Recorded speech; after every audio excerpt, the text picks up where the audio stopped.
Welcome, good evening, everyone. We're Adventure Check, the show where adventuring fucking madness ensues. where adventuring with special guest tonight, my dog. And Little John. Oh my god. Oh, That was so funny. Yes. The show where adventuring is a proficiency skill, but it takes charisma.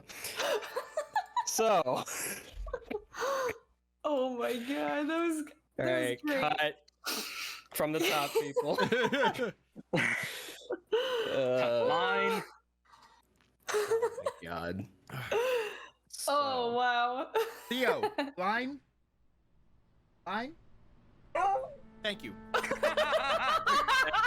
Thank you. Clip that, somebody. I love it. I love it. Somebody clip that, please. We'll use it for reasons. Anyway, so we are back yet again for another session of the Darkening of Mirkwood, episode 59. We are getting up there in episodes. Let me know in 10 more episodes. I hate you. No, my joke. Fuck off. Oh my god. What is with us tonight? Well, Is it a full moon tonight or something? no, sun's still up. It's a really bright moon. I could stare at it all day. Anyway, so I don't recommend it. we'll get right into it, and by right into it, I mean after about 5 minutes of absolute bullshit. That's just With us. a recap of last week. So last week began a new arc, which was after a 3-year time skip. And this time, instead of being on the western side of Mirkwood in the Anduin Vales, among all the woodmen and some wizards on occasion, we find ourselves on the other side, on the town known as Esgaroth, also known as the Lake Town, that sits just south of Dale in the Lonely Mountain. And we have a fellowship that assembled there, whether they knowingly are aware that they are a fellowship and have assembled. The story is going to dictate it as such that they stick together. I don't make the rules. Until Vidar ruins it all. Poor Volley. He's just like, who are these people? How did they talk me into doing a fucking felony? Yeah, you tell him, dog. Theo. You're right, Theo. You're right. Shame God. on them. I'm gonna get the dog sick on me. Fuck. I also forgot to mention that I will not be DMing tonight. Theo will be taking that role. Dogmaster.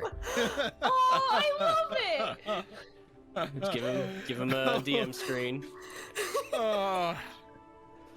Okay, guys, so we just need to start having like a session once in a while where it's just pet cams of all of our animals and see if we can like we should do like a voice dub over what they're doing.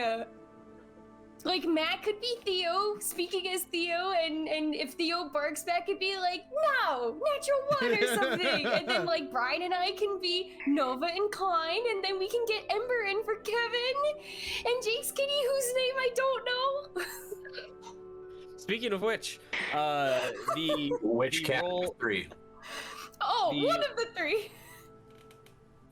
which brings me to my next point. The role of Salphos tonight will be played by the Black Void, also known as the voice from the Great Beyond. Hey, I'll be back. I'm just pounding. Like, no, you're the voice from the Great Beyond is kind of a mouthful. Is there a nickname I could call you? God. That's a bit pretentious. Like he's I'm clearly Sauron, right? Because I'm the Black Void, obviously. Go kill Mordred, Vidar. Go kill Mordred. Go kill Mordred. Go kill Mordred. I'm working I don't on know. it. Oh. You see what I gotta work with here? That No one sounds else more wants like- to do it. It sounds like a patron if you're a warlock. He's a warlock patron now. Which some Vidar's a people warlock. see as a god. Oh boy. Well, it depends on perspectives. Anyway, What is Hi. happening? What recap? I think you just did it. What adventures in Middle Earth? What? Anyway, So, the Fellowship found themselves in Lake Town in the midst of the Council of the North, which was being held on behalf of King Bard. King Bard of Dale. This is gonna be a long session. The Master of Lake Town, and King Dane. Several envoys and emissaries came from all over Middle Earth of those that wish to have their issues and concerns raised and be a part of any decision making that may or may not involve the public. The Fellowship met, which consisted of Vidar the Dwarf, that we were all very familiar with. Thea, who has not been around for a hot second, as in a hot second, meaning a few years in-game. They could. She's from can see Rohan. you, but stream can't see. We have Volley, who is from Dale. He's a barding. And then, of course, we have Salphos, who we've all met in the past as well. So they've all reconvened in Lake Town. Some have reasons for attending this council. Some were either tag-alongs in some capacity or might participate in some manner or another. However, during the prelude, unofficial procession of notable individuals that would be part of this Council of the North began, and the Fellowship bared witness to several notable people, such as Bjorn, King Dane, atop his battle goat, a handful of elven emissaries, who some were very familiar with, a couple of strangers among them, a host from the south of Mirkwood, known as Mogdred, the Lord of Tyrant's Hill, whom the Fellowship, for the most part, has an intimate relationship with, a knowledgeable interaction with him, and some of them may have poor opinions of him. Finally, King Bard as well arrived, along with hosts of merchants and others from across the land. But if you don't want to. However, the Fellowship seems more inclined on doing breaking and entering after tracking down Mogdred's essentially Middle-earth Airbnb, where they took a quick look around, and Vidar tried to not so subtly convince the rest of the group to break in and steal something that was, in his mind, stolen from him. And now he has a puppy instead, so he doesn't really need the object. Aww. Need like a puppy air horn alert, like doo doo doo doo.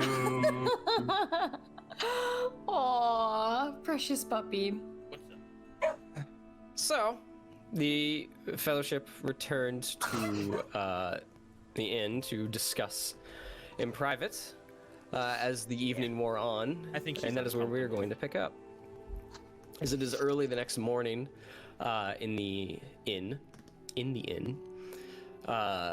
there's still a few hours before the first day of the council begins, but everyone seems to be getting up and getting ready for their day. The merchants, you can hear them outside as opening their stalls.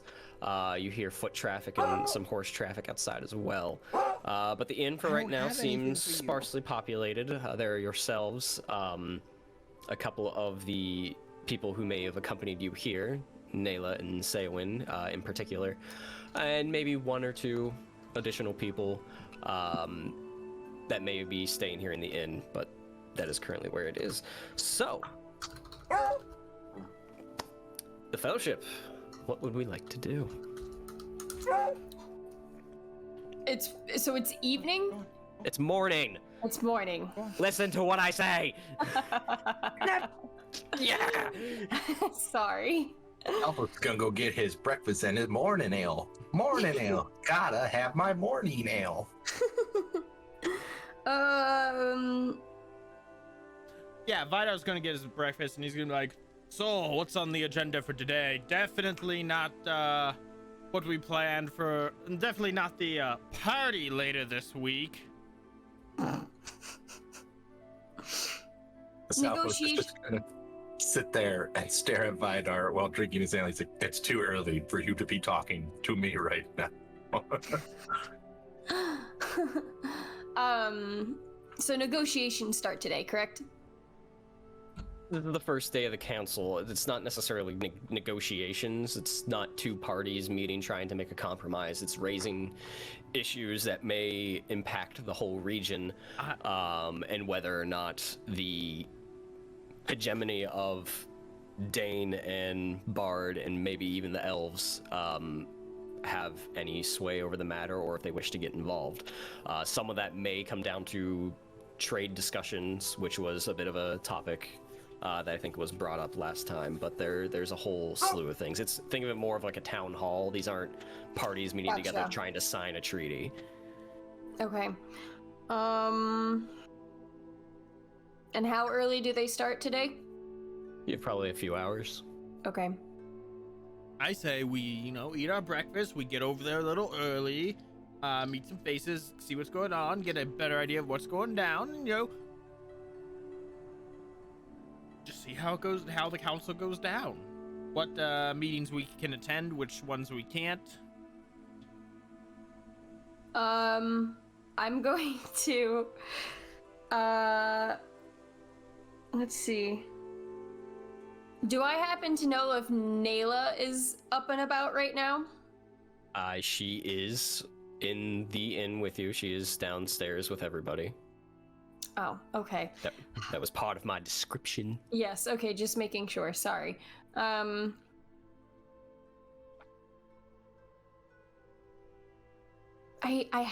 something I want to try to convey, but I don't want to tell her straight up about it. Okay.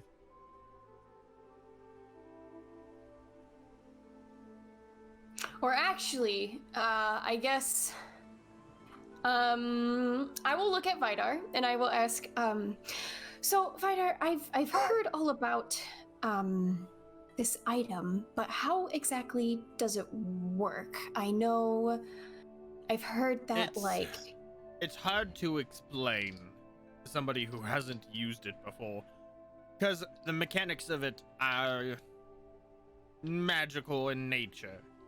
But you think of something, and you might see it in the ball. And that's how someone can watch over someone else, essentially? Yeah, but it's not super detailed. Like, it doesn't tell you where they are. It focuses on the person. Can you hear what someone is saying? Yes. So now I'm a little concerned, because he's met you, and he's met Nayla. And Well, we just spent some time last night speaking of certain things. Oh, he wasn't watching. Are we sure? If you're experienced with it, sometimes you can feel it when someone's using it upon you. I used it on one of the wizards, and he immediately knew. When? A while ago, but it was Gandalf. Wait, hold on. I'm Thea. Thea knows exactly how this thing works. You found it with her. Dang it. Okay. I'm trying to keep track of you were who there was for with all him. that.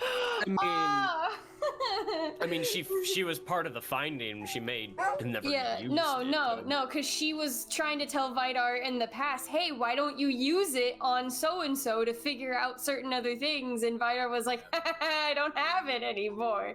No, Nayla was the one who didn't exactly know how it worked. Oh god, I'm getting confused. Okay, well, we'll just pretend Thea asked for a refresher of how it worked.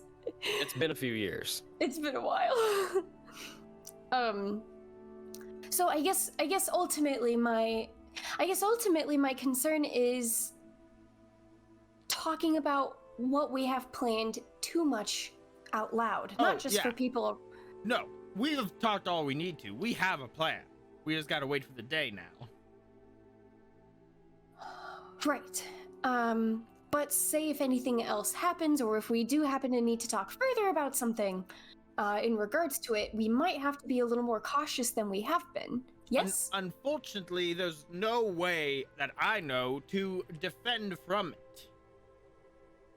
So we can't stop what we're doing just because they might know. Otherwise, we'll get nothing done. I suppose that's fair. So take our chances then. Yes. Okay. And I'm usually pretty good at when problems arise, I smash problems with my hammer, and that usually fixes things. We're gonna go with that. Mm-hmm. I used to be very thoughtful and think through puzzles and all of that, and then my dreams were shattered, and so now I shatter other people with my hammer. Oh. Well, I used to think diplomacy worked on everyone, and then a goblin spat in my face. Do you remember that? That was right. When was that? That was right when we met. Yeah.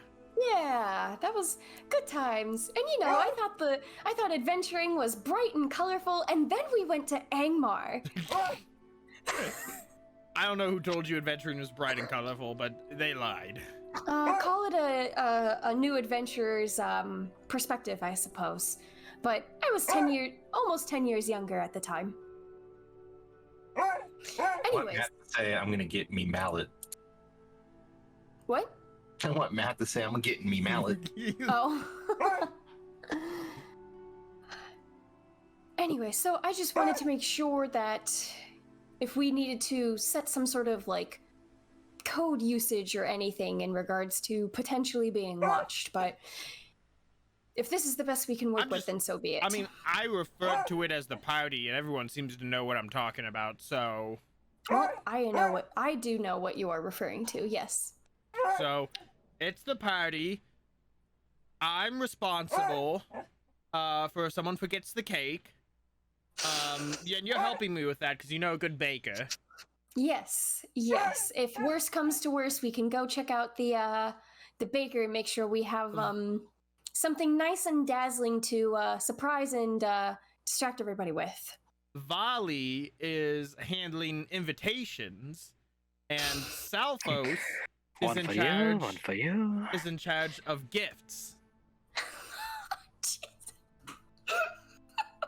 This analogy, paying attention to anything going on because he's been sipping his delicious morning ale.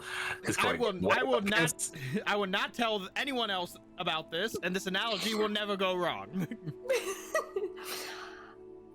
Yes, I agree. I feel as long as we keep it between the four of us, moving forward, that should be good. After all, we're hosting a nice little surprise party. Yeah. Oh, it's gonna be a surprise, all right. Whose dog is that? Don't know, but we should probably invite him.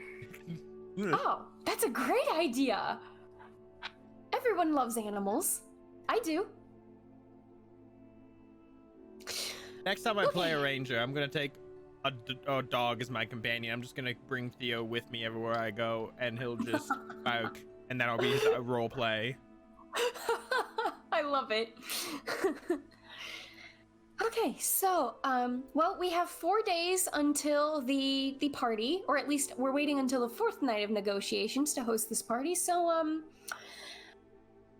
I know I in particular need to attend these events with Chief Nayla, first one of the day, and yeah, I'm not sure what you guys are looking to achieve around this time. Otherwise, I was just coming to see what everyone else was talking about, more or less. And I guess technically I'm here in a somewhat official capacity as the Warden. So. Oh. When did you become the Road Warden? I don't remember if you were there when I was talking about it before, but no matter. I was there ever since I found the Warden staff, and I've been spending the past 3 years fixing up the road. Oh, the old I Dwarvish understand. road. Yes, I heard about everyone working on the road together. I think that might make a good song. So then what do the responsibilities of a Road Warden require at this point? Do you have to speak or look after certain responsibilities, or? We're in the process of restoring the road so wagons can travel on it. And besides that, generally just keeping the road safe for travelers. I see. The magic runes aren't 100% complete to repel denizens of the forest, and so sometimes a bit more persuasion is required. I see. I understand. All right, and then, Avali, are you supposed to be looking for Lord Seowin about this time, or are you just here to guard him? Probably go looking for them. I'm right here. Found them. Been here this whole time. So just during the Minding my whole business. event. Yes. I can only imagine the two of, like, him and Nayla listening to us talking about a party. Yeah, Nayla's like giving you that confused furrow in her brows, going, "What the fuck? I don't. The less I know, the better." That sounds about right. Her and Seowin are like a table over. It's not like really far apart. There's you guys, the two of them, and then there's one other person like off in the corner, and then two others on the other side of the room. Gotcha. Okay. Ah. Well, I might take a walk around the market just to see what I can learn and what everyone is talking about before this event starts. Not sure what else everyone is potentially planning before everything gets rolling. Seowin, where are you all meeting for the council? Is it in the town hall district? It'll be in that district, yes. The public hearings or discussions will be in sort of the main room. The private ones, I'm not quite sure yet. They should tell us later today. Thank you. I would do my best to stay out of trouble. Duly noted. But as I finish my tankard of ale and shovel whatever's food's left on my plate into my mouth, I am going over to the town hall to get an early start. And Vidar's gonna head off. Anyone's welcome to join me. I will probably join you in a little bit. I'm just gonna, like I said, walk around the market a bit, see what rumors I can hear or anything, and then, yeah, I'll join you shortly after. And Thea will finish her little drink and she'll get up too and kind of head out. Okay. So Vidar and Thea, within the span of probably about 2 minutes of each other, leave the table and head outside into the bright sunny day of Lake Town. The gulls are chirping above, and the streets are getting busier and busier by the passing moment. Salphos and Volley, what are the two of you up to? I was chilling with Seowin, just doing Sunset God duty. Yeah. I guess Salphos will he'll do some investigative work and see what all the big players are here. Like, I know we saw the big ones like with the parade, but the like lesser lords that wouldn't have been in the parade and ladies. Okay. Bear in mind, Salphos will know that procession was fairly informal and it was not organized. It was just happened to be a time of day where most travelers, which usually are the big names, tend to arrive. So some people may have been caught up in it that were not exactly important people. So very well, it could be important people arrived before that as well, and some not so much at the same time. Right, I'm gonna go find out some other players. Excellent. We immediately split the party.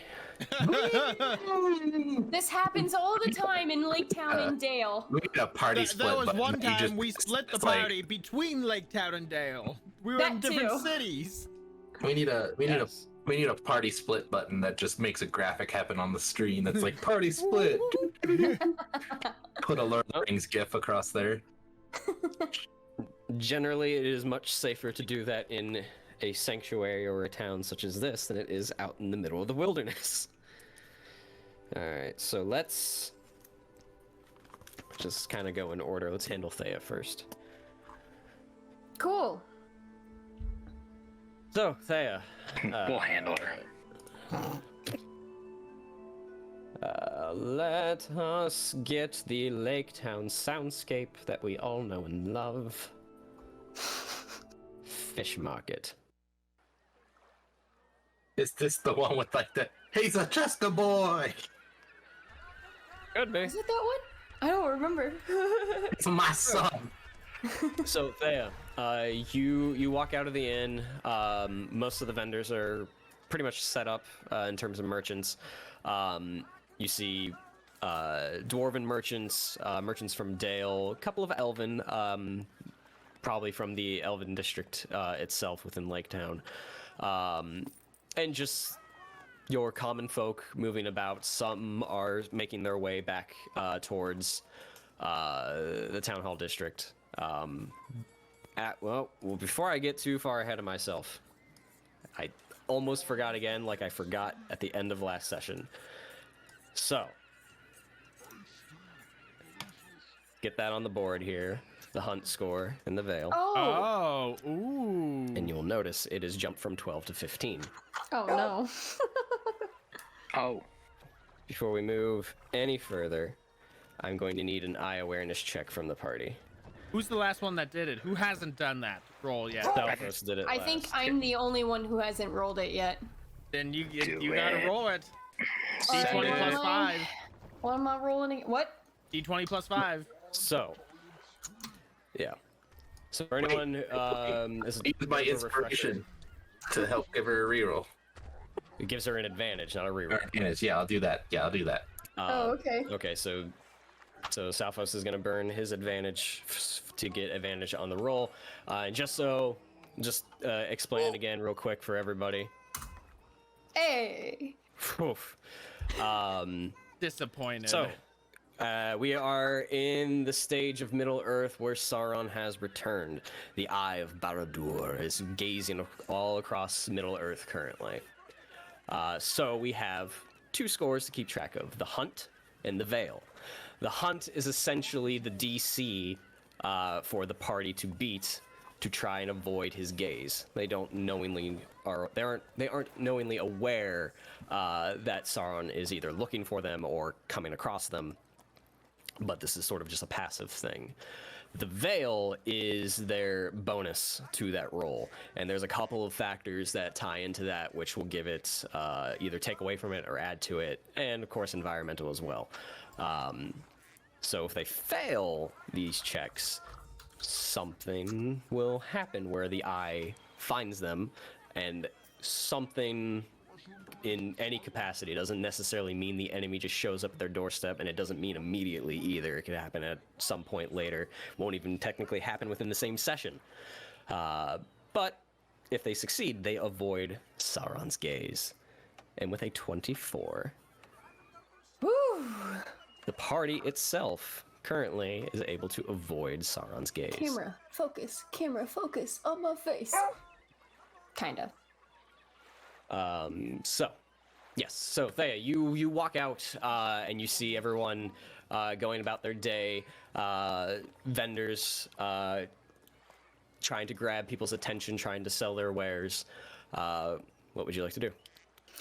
So I'm going to spend probably the next hour or two walking around the market, specifically kind of like not like a total tourist, but just like checking out shops and, buying a few things here and there. But while doing so, she'll speak with the locals to just try to get a vibe from everybody of like what they expect to happen or what they think will happen with the start of all of this, with the council and everything. And doing this is trying to utilize the ever watchful feature that she has, to just try to get an idea of like the latest news and insight of what's currently going on.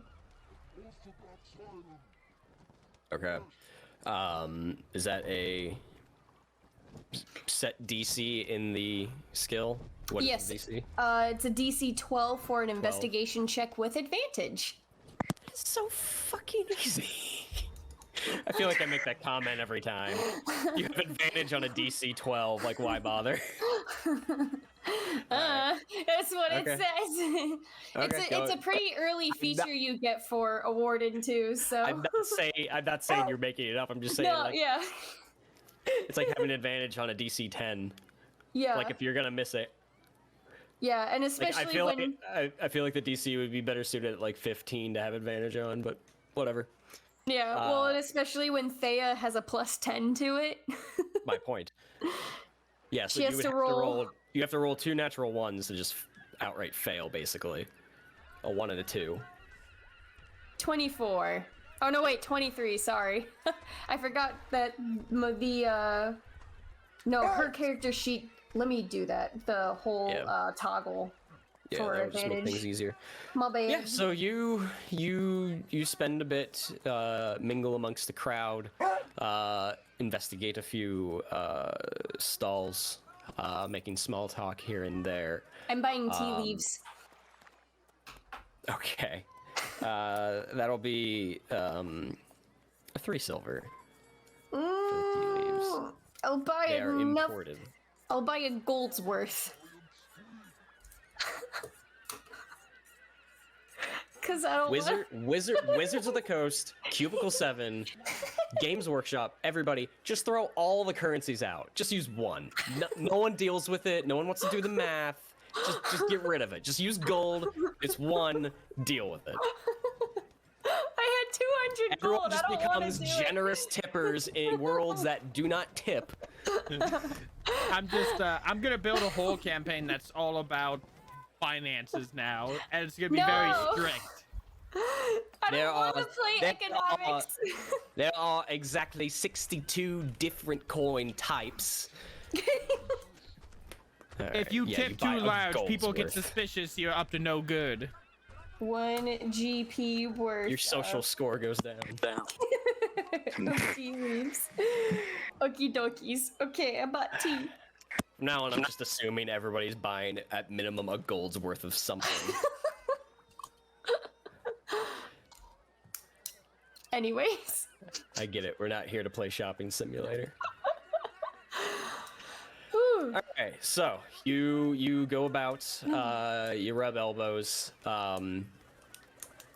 You gave me a pretty broad swath of what you're trying to gain from this check. So what are you looking for? Just essentially like the itinerary of the day overall. Rumors of the earth. Gossip.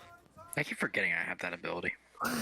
Yeah, I guess kind of gossip in a way. Like, has anyone potentially like heard of anything that's happened since like the profession? Like are people starting to talk about Mogdred, I guess, or are people focused on one like leader or representative of the council in particular? Like anything that I could potentially learn about to use. There's three things of gossip that you pretty much hear. One in particular is that a lot of people seem to be excited and more fascinated with Bjorn in his arrival. Okay. In most people here see him more as of like a folk hero of legend. Right, and that's what I got. Okay, that's what I got last time. But so that's their focus. Okay. That's like they're pretty excited about him being here. To see him in person, the famed skin changer. They seem a little down that none of the wizards have that's shown. right. Yeah. Okay. In particular, Radagast. As he has been known to at least walk this region, since it is a stone's throw from Mirkwood. And though not surprised for the most part, a lot of people seem disdained that Thranduil did not show, that he sent emissaries and envoys in his stead. Okay. Out of curiosity, I guess this is more of Thea's own curiosity. Is she hearing any little bits about... Oh, does she know that Armand is the merchant print? No, she found that out last time? Rumors? No. What? Thea knows that. Yeah. No, Anelia knows that. Anelia knows that, but he was brought up last time during the session, but I don't remember how or when. Okay. Because a bunch of what appeared to be merchants were part of the procession.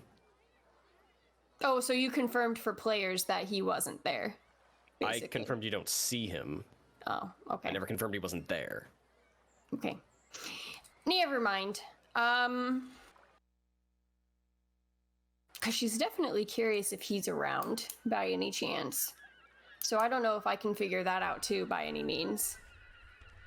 Can certainly try. How do you go? Do you just wander aimlessly until you find him?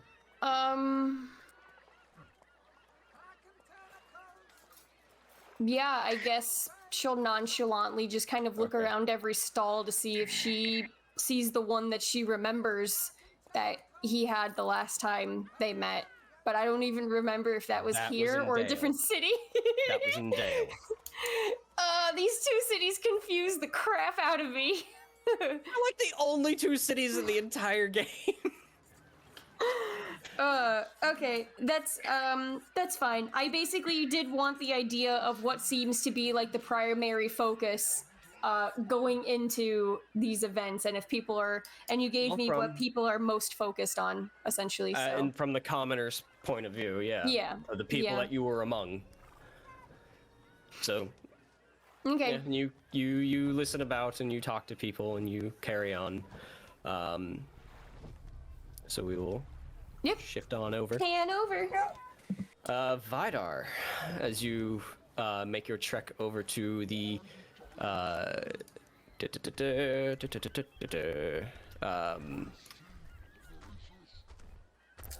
Oh, Town Hall Whack. District. town hall's quarters. Yes. Thea will, as I said kind of at the beginning, after like an hour or two of doing what she's doing, she will go to that place too, where Vidar is, to meet up with them or him. Vidar Right, is yes, gonna have okay. the Road Warden staff out, just so people know. Yeah, it's probably it's a walking staff essentially, but it's dwarven size, so it's not like you're carrying Gandalf's staff where Yeah. it's like 3 feet over your head or something. Tink. The handful of dwarves you do pass do take note of it and maybe not necessarily recognize it, but they understand its symbolism. They're aware of what that station holds. Maybe mostly probably because of the carvings and the decoration engraved into the staff itself. A lot of the manfolk don't really Yeah. pay too much attention to it. They're just like, oh, it's just one of the dwarves walking by. But A you dwarf with a make your stick. way. Yeah, dwarf with a stick. That's. Is that stick made of stone? No, it's wood. Peculiar. You make your way over to the town hall's quarters, and there seems to be a decent gathering forming outside. Either because the doors haven't opened yet, it would appear. But there you see a handful of merchants, a few commoners, and a few people that appear to be either nobility or higher station. Some dwarves and elves. But that is essentially the makeup of the initial square in front of the steps of the town hall itself. Okay. I'm gonna ask around, particularly, I guess, with some dwarves, because I'm curious. Just kind of like what they've heard, what's expected to go down during these meetings. Like, if any of them know why, if there are any specific issues to be addressed. Go ahead and, if you're searching for dwarves in particular, Go ahead and just give me an investigation at advantage, since those are basically Okay. your people of a kin. Now, I am technically miserable, and miserable just gives me disadvantage on social checks. Oh no. This isn't.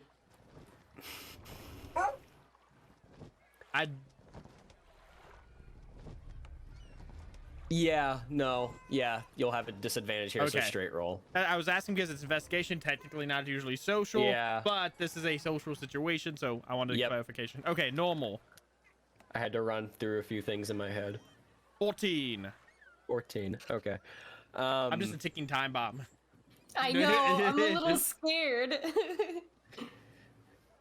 But it's gotta happen at meaningful moments. That's true. like- I have inspiration, so if it happens when I don't like it, I can just pop that.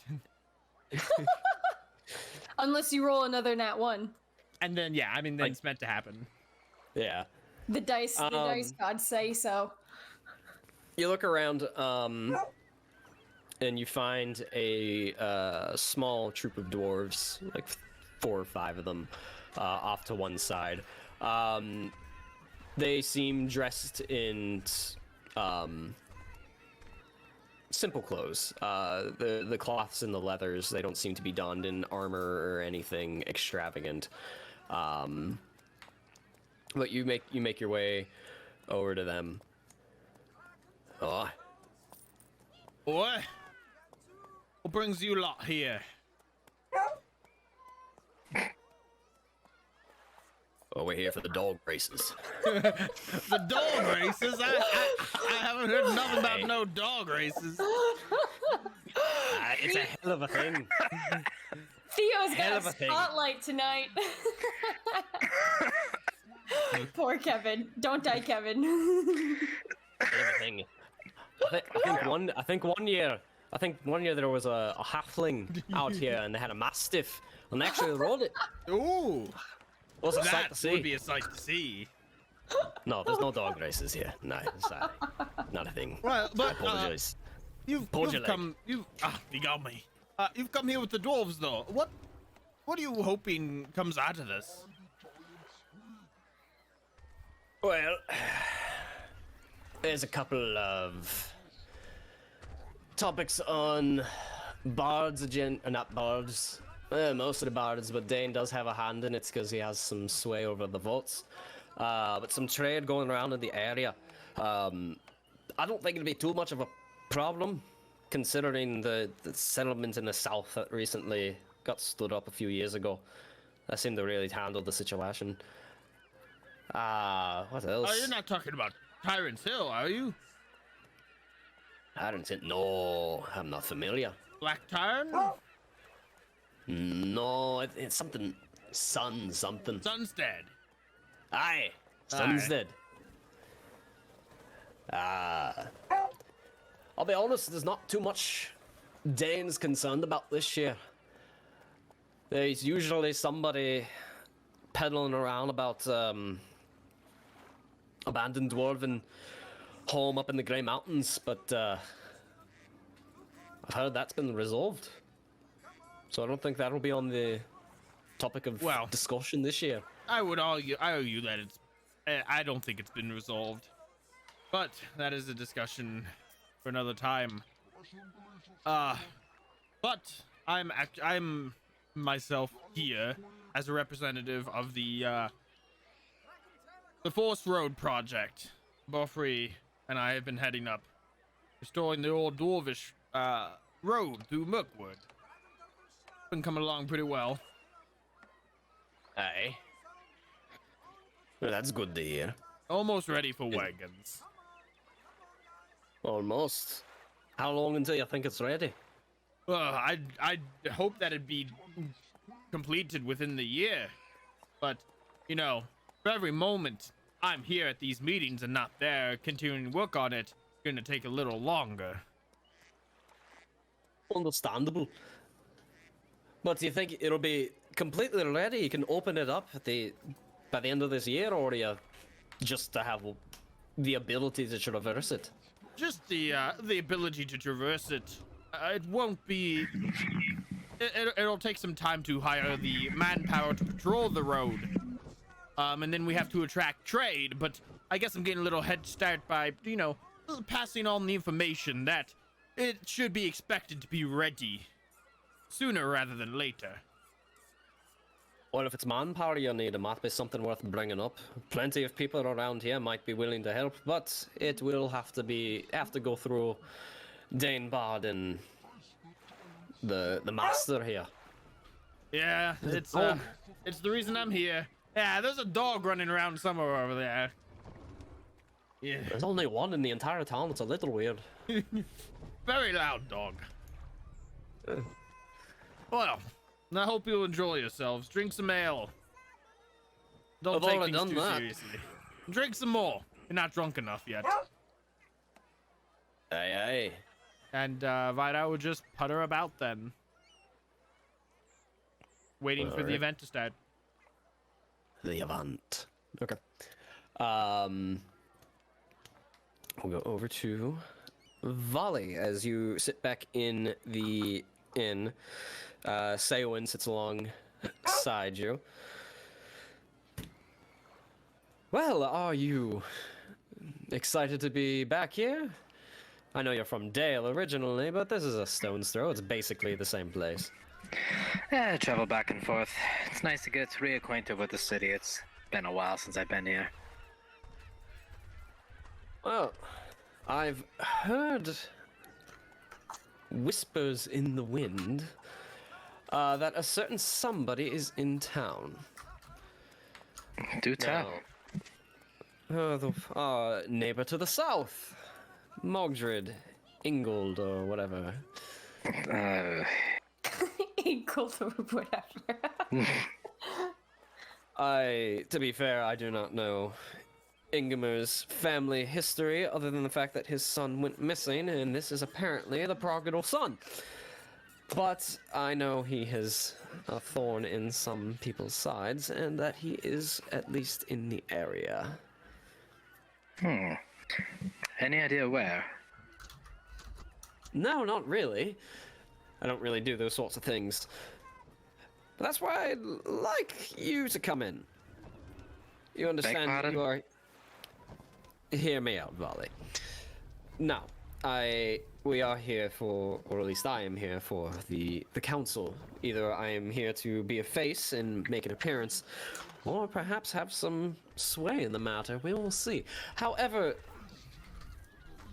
I've had several discussions over the years in regards to our friend from the south. We'll refer to him as such. And while he's not exactly one to be trusted, he is not currently somebody who's out to get us, though that could change at any moment. I just Sounds like a ask that you- charming fellow.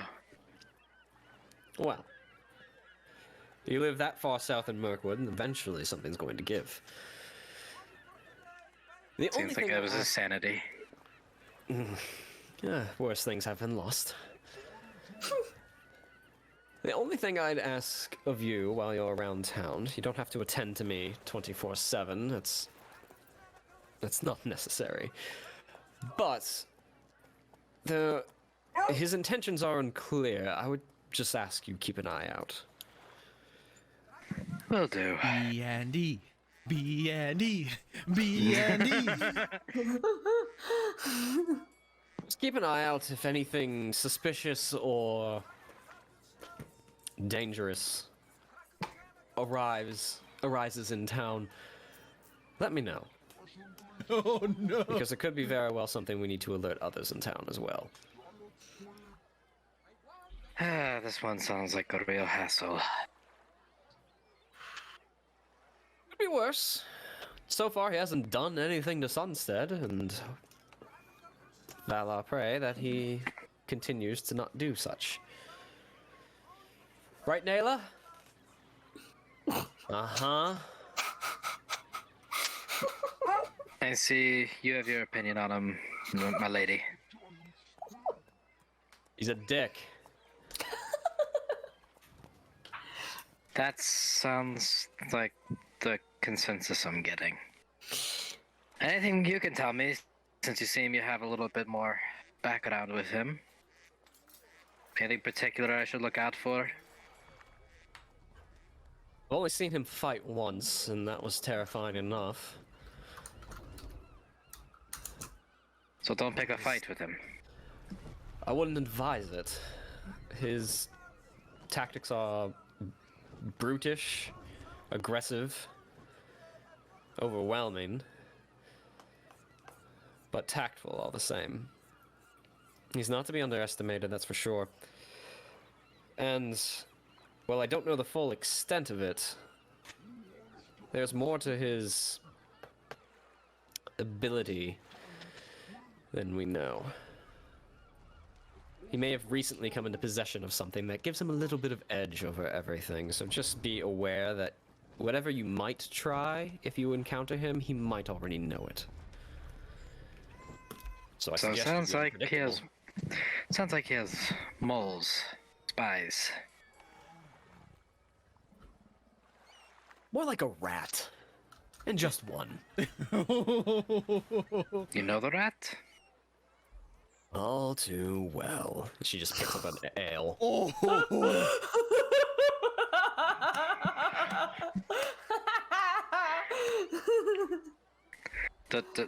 Should I take care of it? Him? Her? I've been trying to do that for years. I don't think he wants taken care of. It's no concern of yours. Just be aware that you might need to be a little unpredictable. Folly just kind of looks at Saywin like, Also, I agree. I do not know why he's here. There's a Council of the North, and while they do welcome emissaries and envoys from all over Middle-earth, I don't know what potential reason he could be here, short of just listening to everyone's pain points. That might be what he's here for. If he can hear what everyone's potential weaknesses or concerns are, it might be a way to exploit it. But that could be also just babbling. Because no one believes me anyway.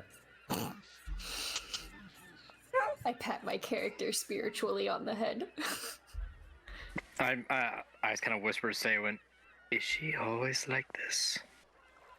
Well, I don't really hang out with her that much. I'm gonna make that a point too. Well, she's useful in a fight, from what I hear, but with that said, we best make our way over. Volley, if you wish to accompany or find other business to attend to, like I said, you do not need to attend to me. Just keep Right, an eye so out I think for what's going on in town. I'll just walk about the town, talk amongst the people. Very well. Get yourself a sweet roll.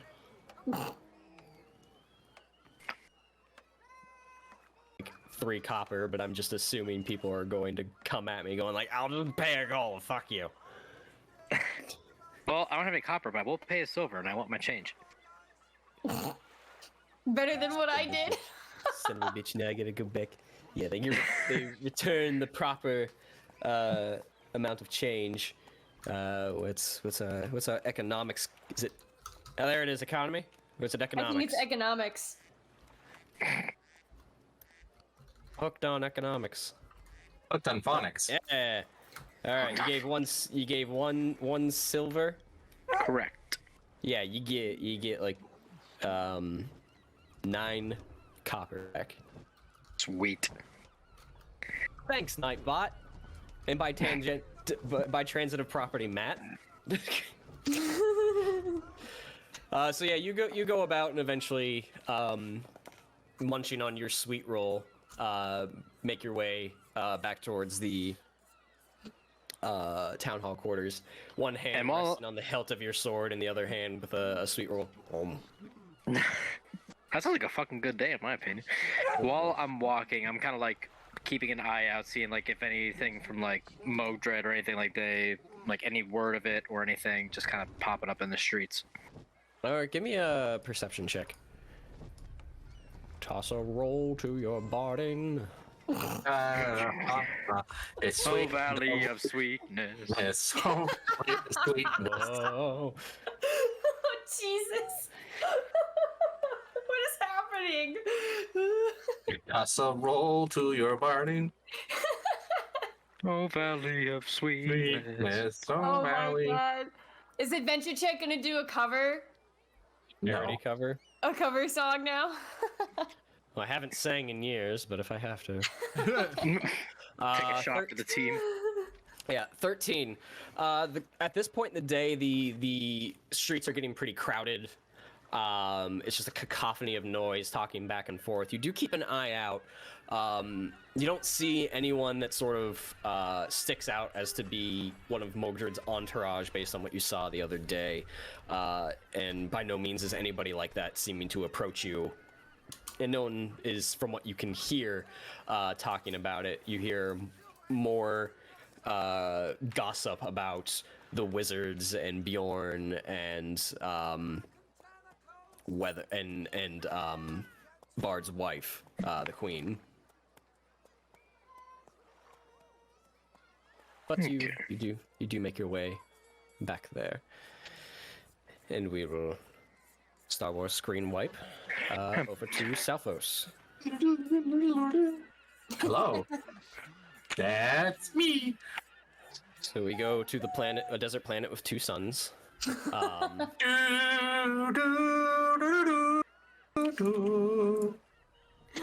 Salphos, what are you up to? Wasn't I investigating the lords and the ladies as the players? Where at? Did you just about all of town on your way to somewhere or a particular About all of area? them. All around. All around. All right. Go ahead and give me an investigation check. Jokey, artichokey. Where is my character sheety?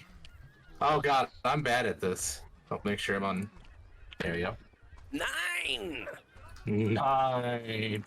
Guys, I'm doing terrible at things. You search around the merchants district for a while, where seems to be where most of the people currently are, and it's right outside of the inn. Okay. There's plenty of conversations taking place. Sort of perch yourself up several times to try and socially blend in and eavesdrop.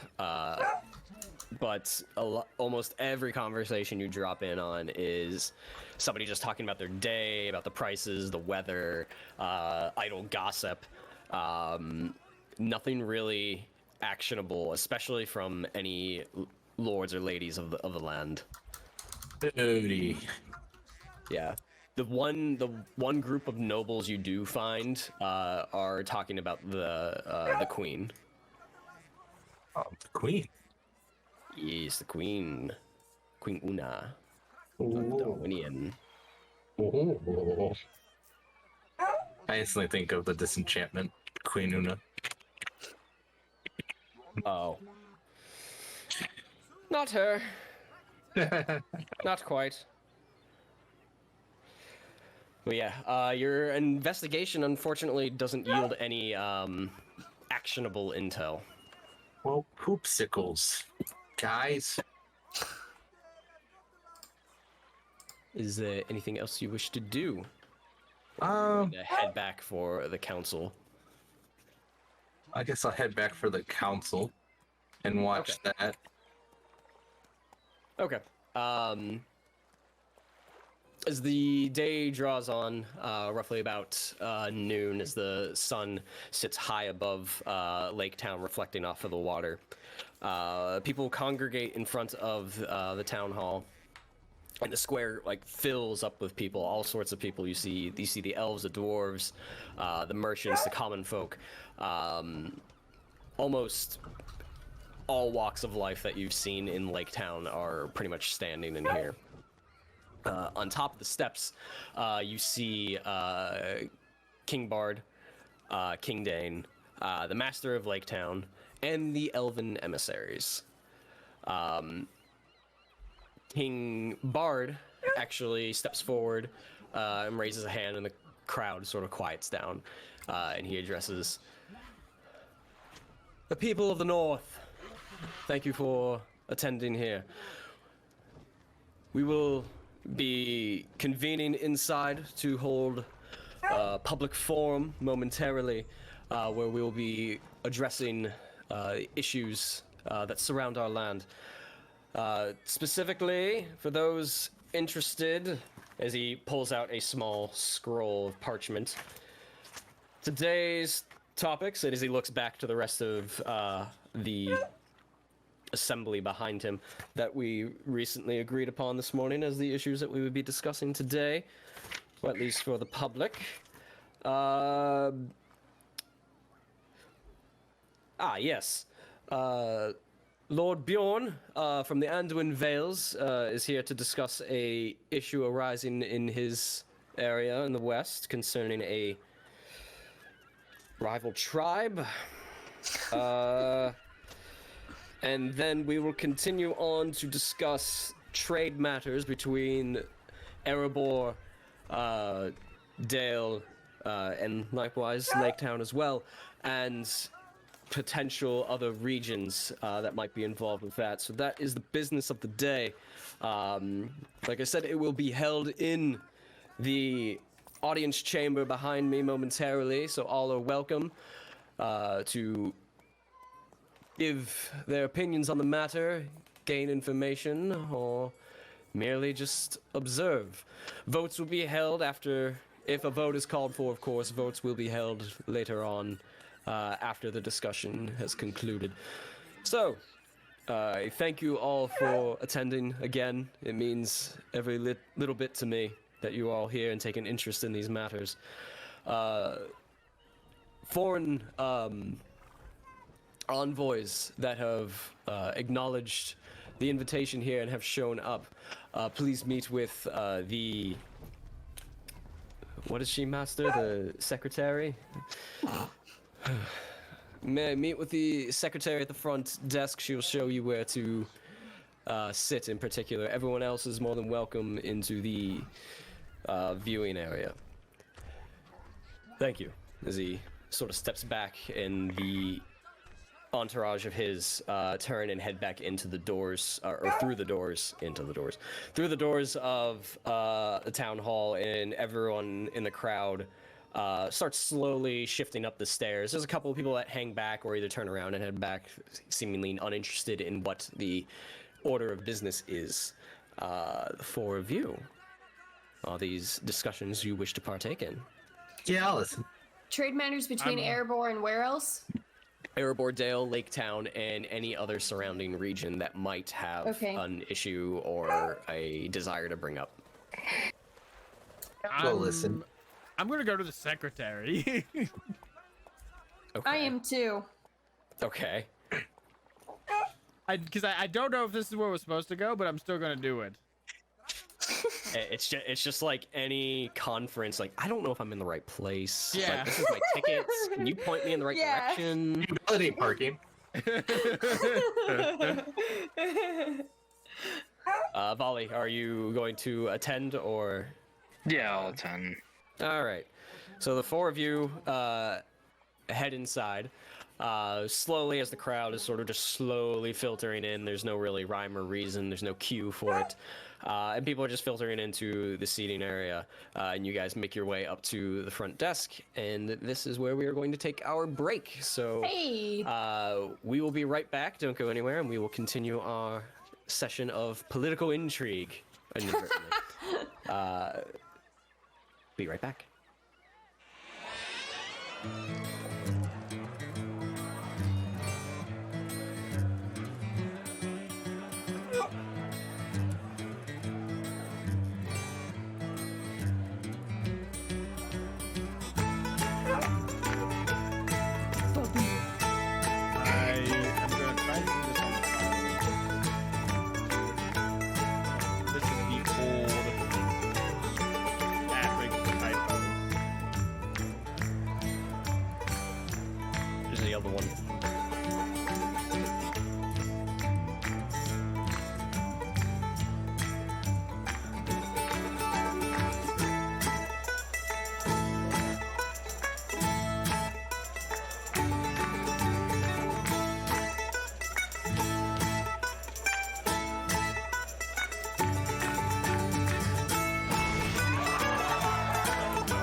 Hail, adventurer! Are you a dungeon master with a desire to transport your players to fantastical settings? Perhaps they are deep in the dungeon of a mad lich.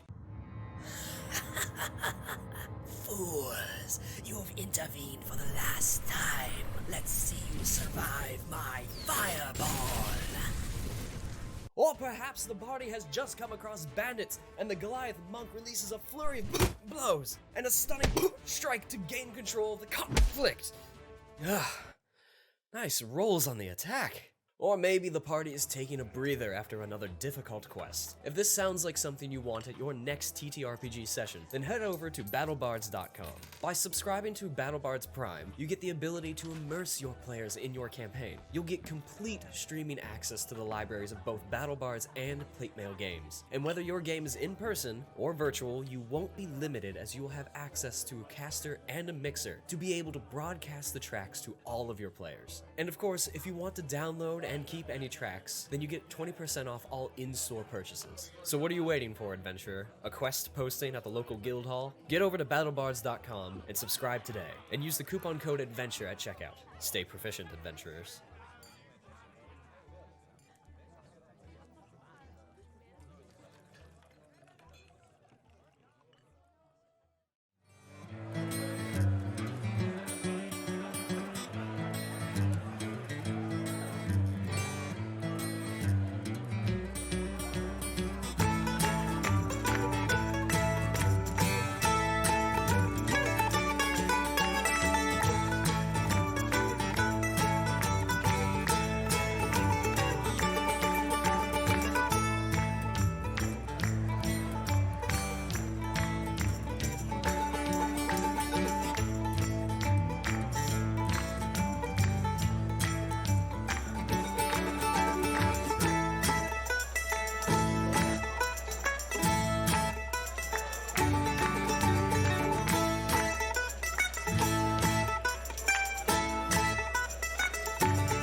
Hey guys. No.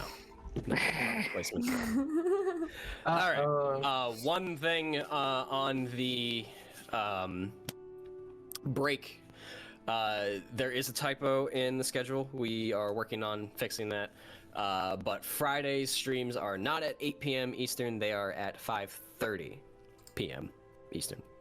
So, just bear that in mind. And yeah, that is the only thing we have, unless anybody has any impromptu updates or announcements that are not caught in the break commercial. Good.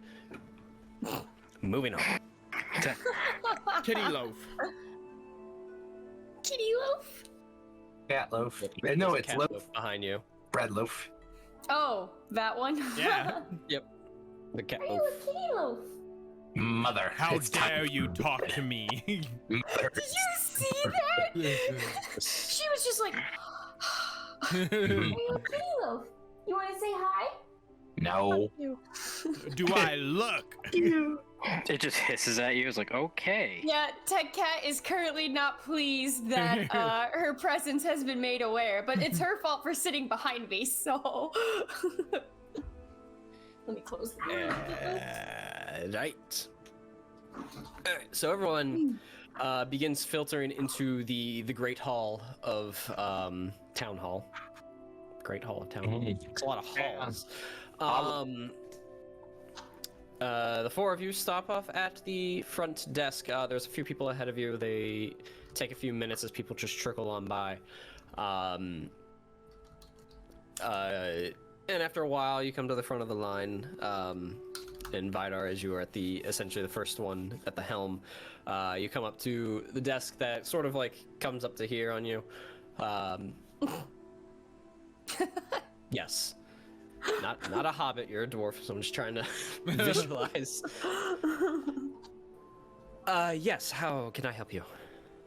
Yes, my name is Vidar. I am the Road Warden, and I heard something about a foreign dignitary is supposed to come talk to you, so I'm here. Okay, foreign dignitaries, and you are here on behalf of yourself? I am here on behalf of the Dwarven Road that cuts through Mirkwood. You're here on behalf of a road. Interesting. Peculiar, nonetheless. Interesting. The name all kind of betrays itself a little bit. It's not just a road, it's a series of forts connected by a magically warded road to protect travelers as they travel through the southern part of Mirkwood. Sounds more like a fortified highway. That is a better description for it. A bit clunky, though. She goes through scroll after scroll after scroll. Let's see, Vidar. I'm not going to be on there. Oh no! I didn't know how the system works. I might not be either.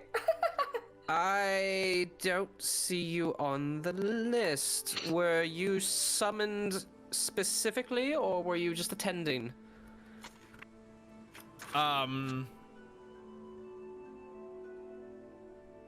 Like, when you say specifically summoned... Did you have an invitation addressed to you, or... You know, I think I did. I think it might have got lost in transit. Did all foreign envoys receive an invitation?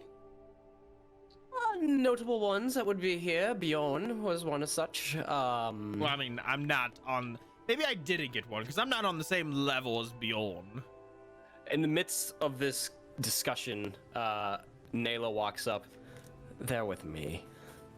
Yes, Chieftain Nayla. Chieftain Nayla, you are... That is a... Wait, lot Nayla, of plus ones. Nayla, you got an invite, and I didn't. I'm definitely on the same level as you. Well, yes. During the folk moat, she offered to represent the people of the Woodmen, and that's why she's here, and that's why I am with her. Thea of Westmarch, correct. and am I on there? Thea of Westmarch. That is a long way away. You're the second Rohirrim I've seen in a week. Who else was here? Oh, I didn't quite get his name. I'd have to go check.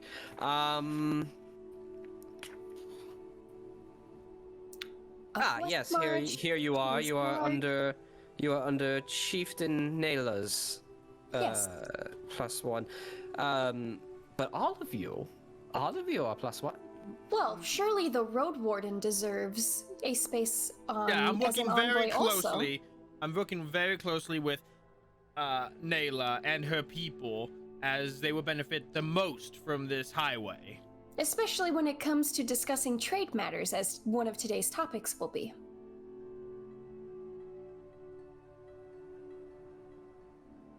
Give me persuasion check at advantage. Who? Up to you two. You know, just from a metagaming perspective, I vote Lindsay makes it because You're both talking to this person, trying to convince her. So At advantage? this is one assisting the other. Yeah. she won't go into Oh! madness. Yikes. Oh my god, that's gotta be the worst persuasion A natural roll 1 and a I've natural rolled. 2. Oh, come on, Good plus thing. 12. If I got that natural 1, Oh my god! Suddenly you just take your hands at the secretary's face and just go poof. Yes. I'm on the list. He just turns into Christian Bale Batman. Where's Mogdred? Oh no! That'd be terrible. I am curious. Could you check that list for one more name for me, though? I very well can, but you are holding up the line. What can I do for you? Is there a Mogdred on the list? Mogdred. No, there does not appear to be one. Good. Thank you. You've been a great help. Very well. Yes. You mentioned, I'm sorry, I'm very curious because as you said, not a lot of people from Rohan come this way since it's so far, so I'm curious if you can maybe try to acquire the name of the person who was here just within the last week, or a sort of description of what they look like. I bumped into him in the market a few weeks ago. I didn't catch his name. Oh. I am sorry, but I do not take inventory of everyone I come across. No, that's all right. However, if you say you are who you say you are, and you are attaches to Chieftain Nayla, then you're more than welcome to follow her up to your seats then. Well, I am very much who I say I am. I don't know who else I would say I am. Next! I'm just gonna follow Nayla. I will too. I'm along you for. Unless, of course, you all want of to stay us? down here. I said you're all with me, Yeah, I'm following. That's fair, yep. so unless you all want to stay down here... No, I'm coming. Curious, I really wonder who that When we get into the room, the first thing I want to do is see if I can pinpoint Mogdred or Dangmar or anyone from Tyrant's Hill. I wanted to do the same thing. Eagle eyes up in here. Find the 'Cause if he's fuckboy, not- if find the they're not fuckboy, here- find the fuckboy. They're getting in trouble somewhere. Okay. You follow Nayla off to the right side, down a hallway. The two large doors that are wide open behind the desk lead into the Great Hall. Nayla leads you guys off to the right and then up some stairs to the second floor, and then over into sort of like the seated balcony that overlooks the Great Hall. You can see down sort of like lining almost like benches, row after row of people finding their seats on the floor below. And at one end, which would be on your right, of the hall is sort of a riser that goes up like a foot maybe. And there's A long table, a couple of chairs, and you see seated up there King Bard, King Dane, one of the elves, a cat now. We switched a dog for a cat. There's a sign out front that says no dogs allowed, cats okay.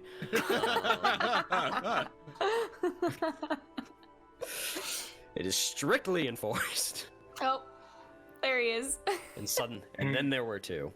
Oh, he's about to be in a second loaf. King Bard, King Dane, one elf, who appears to be Ruthiel. And Bjorn, and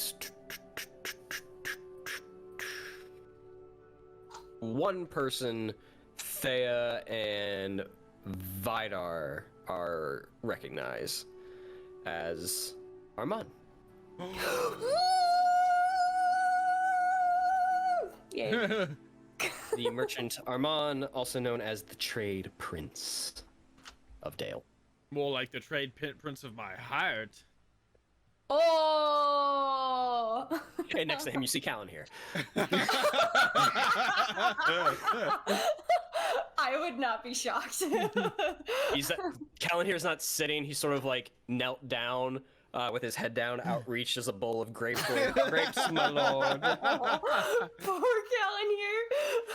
Poor Callan here. He volunteered. He volunteered. He'd love like that. we're speaking so much for this character. No, this is totally on character for him. He's in town.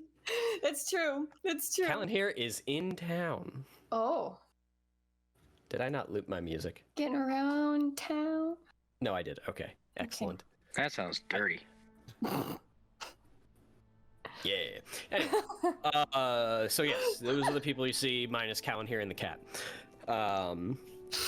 And there's a long period of people getting settled. It's like, sitting in front of a high school pageant or play where everyone's just talk until suddenly that one thing happens. Everyone goes, Yeah. go, the show's starting. Everyone quiet. Shh. Yeah, so we were talking around, and there's several minutes of this point in time. The two of you, Vidar and calm down, Vidar and Thea, go ahead and give me perception checks. And pray to God that Vidar doesn't. I am skirting the edge of my madness. Man. I was about to say, like, pray to God that Vidar doesn't just hulk out right here. I just see him in the crowd. Insane. Ah, dang it. Wow. God, Yeah, guys. I'm not doing I gotta so save well. my inspiration for that natural one. Yeah, really? All right. Do I have inspiration? No. I think Nayla does. I don't. She looks like leans forward from the bleacher, looks back down at you. I do.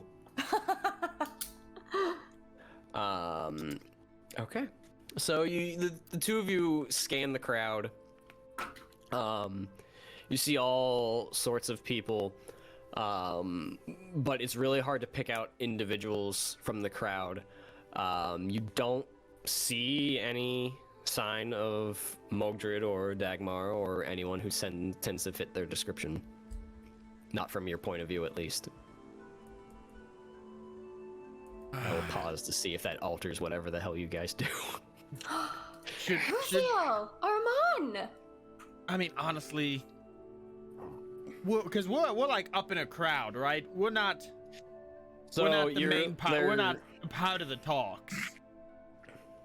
Not currently. You are part of the foreign dignitaries, who may either have something to say in this particular thing, or they might have something specific later on in the council, based on what I believe Seowyn conveyed the day before. Is that there are several points of this council that are public, and then there are several that are private behind doors. The foreign dignitaries are more than welcome to be part of those private discussions if it pertains to them. Okay. So right now you are on the second floor on sort of like seated risers. So you're not like standing in a crowd, but there's more people down below you than there are where you are. Okay, I'm not changing my plans. I'm staying for now. Okay. Thea made an outburst of their two names. Small outburst. Yes, she did.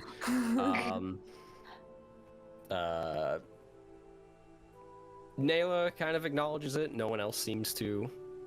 Definitely wasn't loud enough for the two of them down on below to hear. There's just so many people talking. It's loud, and it's one of those huge halls. The noise just reverberates. Yeah. It's just incredibly hard to hear anything. After a while, Bard raises his hand and tries to get the crowd to quiet. And initially, it's not working. And he seems to be going, look, come on, let's get started. And to his left is the heavily bearded, stout dwarf of King Dane, and he just picks up like one of his smithing hammers. And everyone, there you go. Thank you, my friend. All right. Thank you all for coming and taking an interest in our discussions during the council. This is the first day of the public hearing, so this is a public forum. If any points you have something to say regarding the topic, I'd ask raise your hand, please. It's not all just shout out at once. And raise your point or your concern. But the first order of business falls to an issue that has been brought up by our esteemed guest, Bjorn. It's good to see you, my friend. It's been many years. Bjorn, do you care to give us some insight to what you are dealing with and how the council may be able to assist or weigh in on the matter? And Bard sits, and Bjorn stands. He thanks Bard for his hospitality and his friendship for the past several years. Introduces himself to those who don't know him as Bjorn, as the Lord of the Bjornings, custodian of the Vanduin Ales and the Forest Gate. And then he goes on to talk about how a rival tribe is not the word I want to use, but it's the best one I can think of. Group? Group. Known as the Viglanites, who are led by the chieftain Vigland, have caused problems in the past in the west and could eventually cause issue in the east. And people are mostly quiet. There is some discussion on stage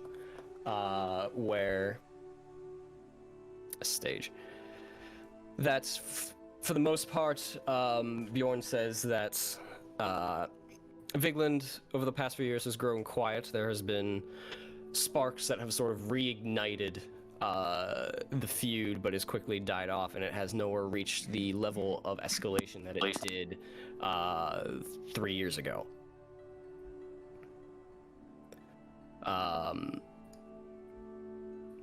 There is initial outburst from King Dane after hearing much about Vigland from Bjorn.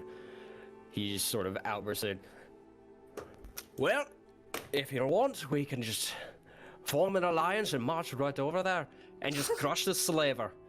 He has no business doing what he's doing. Let's just run right over there and be done with it.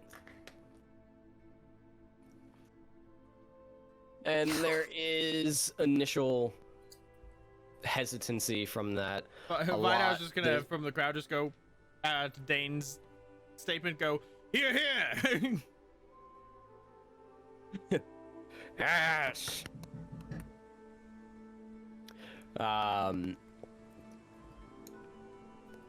But they're initially at the idea causes a lot of like murmurs in the crowd of whispers back and forth, and from people that are within earshot of you, you hear it might cause more harm than good if we unite and go out on a full-fledged war. We're still clinging to, we're still recovering from this desolation of smog. How can we just form an army and march across Mirkwood?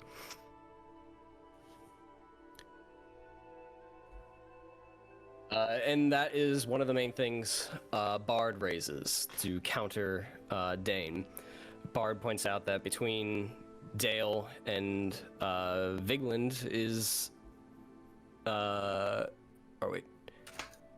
that is all of Mirkwood, which would be a tremendous undertaking to march through for any army that's not Elven, that's not Thranduil's.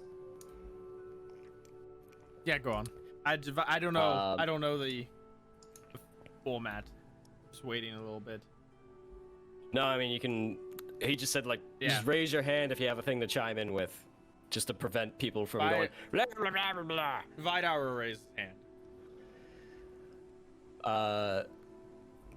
Dane sort of points up into the bleachers, and everyone sort of looks up. King Bard gestures towards you and says, "The council recognizes the dwarven dignitary." Yes, I am Vidar, the Road Warden, and I just wish to point out that perhaps a force should not go through Mirkwood, but north of Mirkwood in the Narrows, between the forest and the mountains, the Grey Delve could be used as a stopping place to resupply on food and whatever else the force may need for their journey to and from Vigland's camps. And then Vidar will give a polite nod or a polite bow and just sit back down. Give me a persuasion check. Ah. Oh no. Oh no. Have fun, mate. Oh.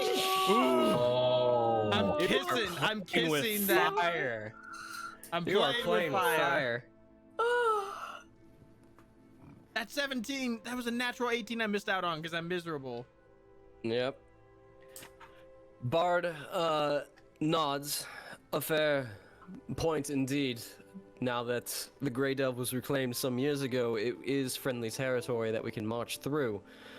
However, that will add days to the march, and supply lines up in that direction may be worn thin. Bjorn, I'd like to hear your opinion on the matter. While I'm in agreement, Vigland is a slaver and scum of this earth. He has done very little in these past few years to cause conflict. That is not to say he hasn't caused it in the past. He has caused a great deal of conflict towards my people and towards the Vales. However, in light of recent history with my people and that of the North here, the burn scars of smog are all too fresh. The Battle of Five Armies was a difficult one, and one we nearly lost. War is not an option right now. We cannot sustain it. Nevertheless, war yields no benefit to anyone. Oh shit. Whoa. Yes. What? What is it good for? Anywho. I don't know what just happened.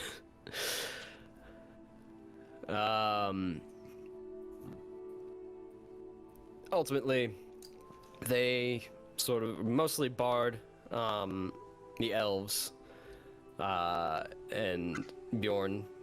Obviously, Bjorn agrees with himself. They sort of mutter amongst themselves, agree to the points of both Bard and Bjorn, and ultimately, this is an issue that Bjorn raised more or less as a advisory. But ultimately, if this is an issue that the council fears that might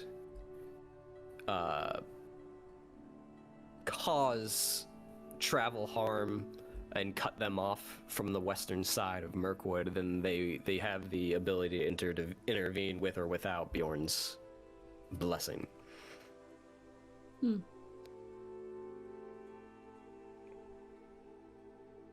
Bard just looks to the crowd.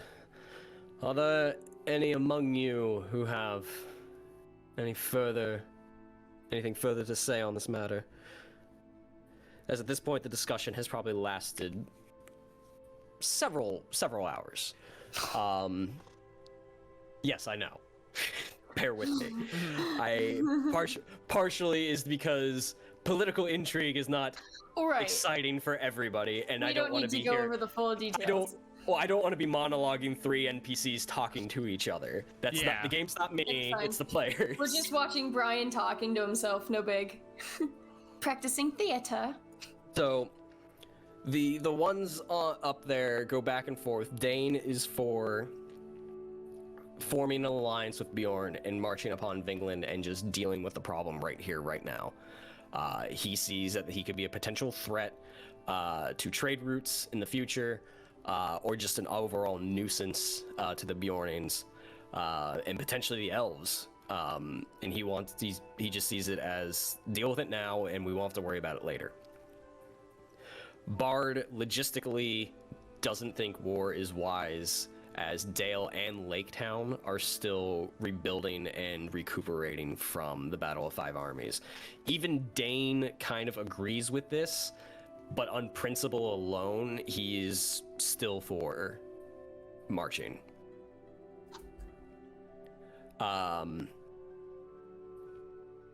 Ruthiel says that the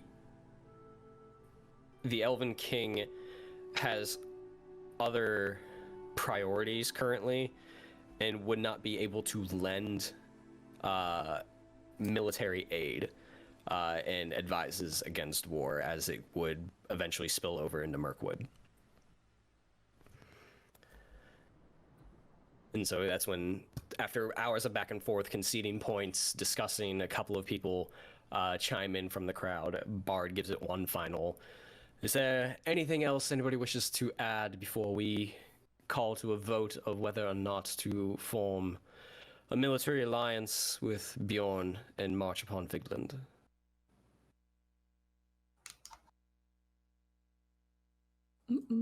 Very well, then I call this council to vote. All those in favor, say aye. And the ayes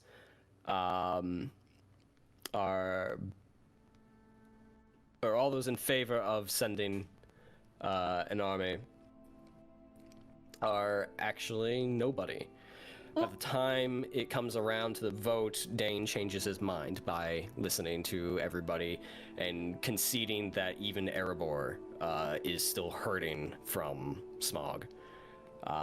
Bjorn, Bard, and Dane and Ruthiel all vote against marching, and that no war will be waged in the west. So you said this was ultimately like an issue under advisory, and what was it about how, like, if it becomes a bigger problem, then Bjorn will allow people to come over to help, or? Bjorn has no real control over what they do. Bjorn is here. Oh, you said something about his blessing.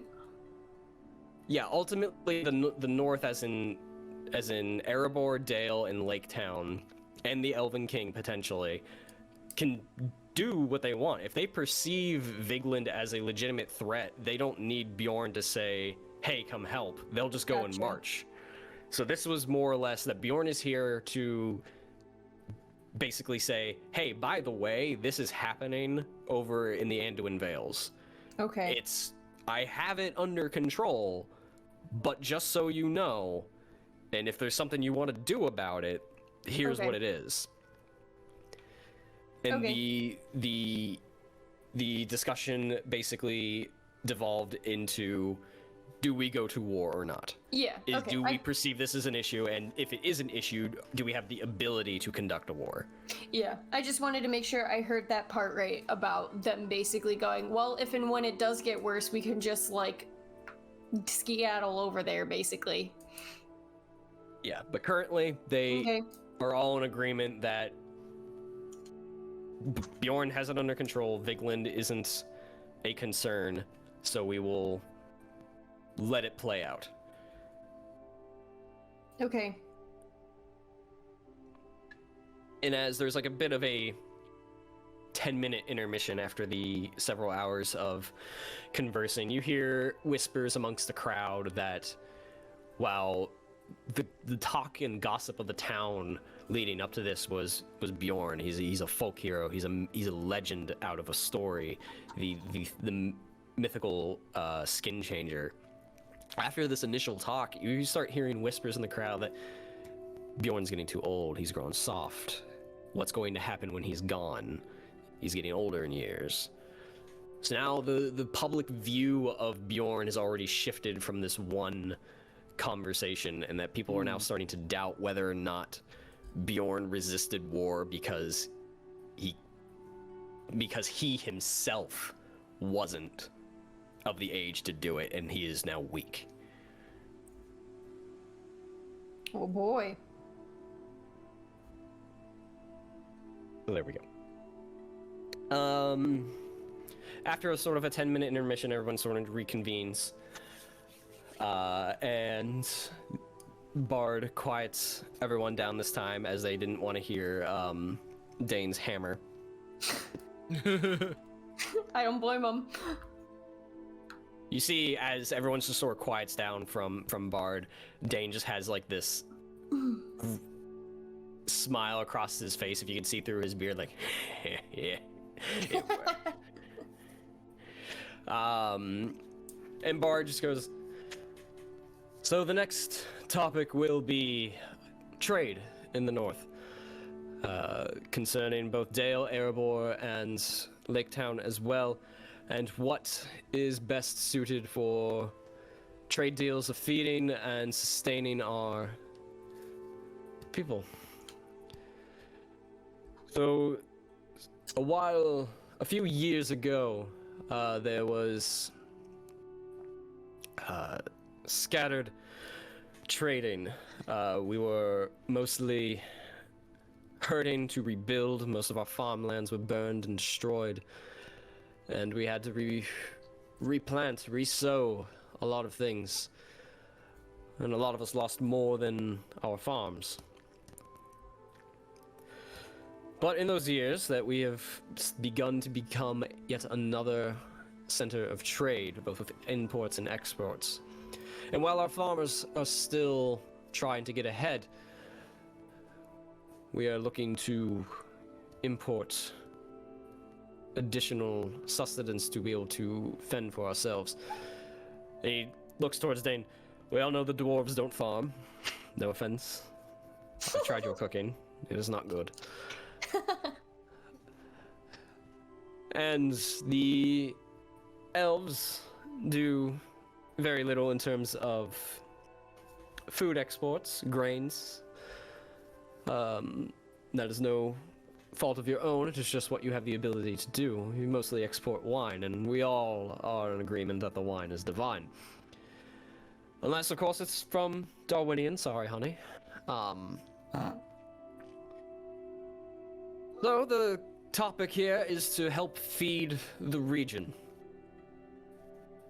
And the conversation essentially begins the discussion of what are feasible trade routes, what are feasible things to sustain. And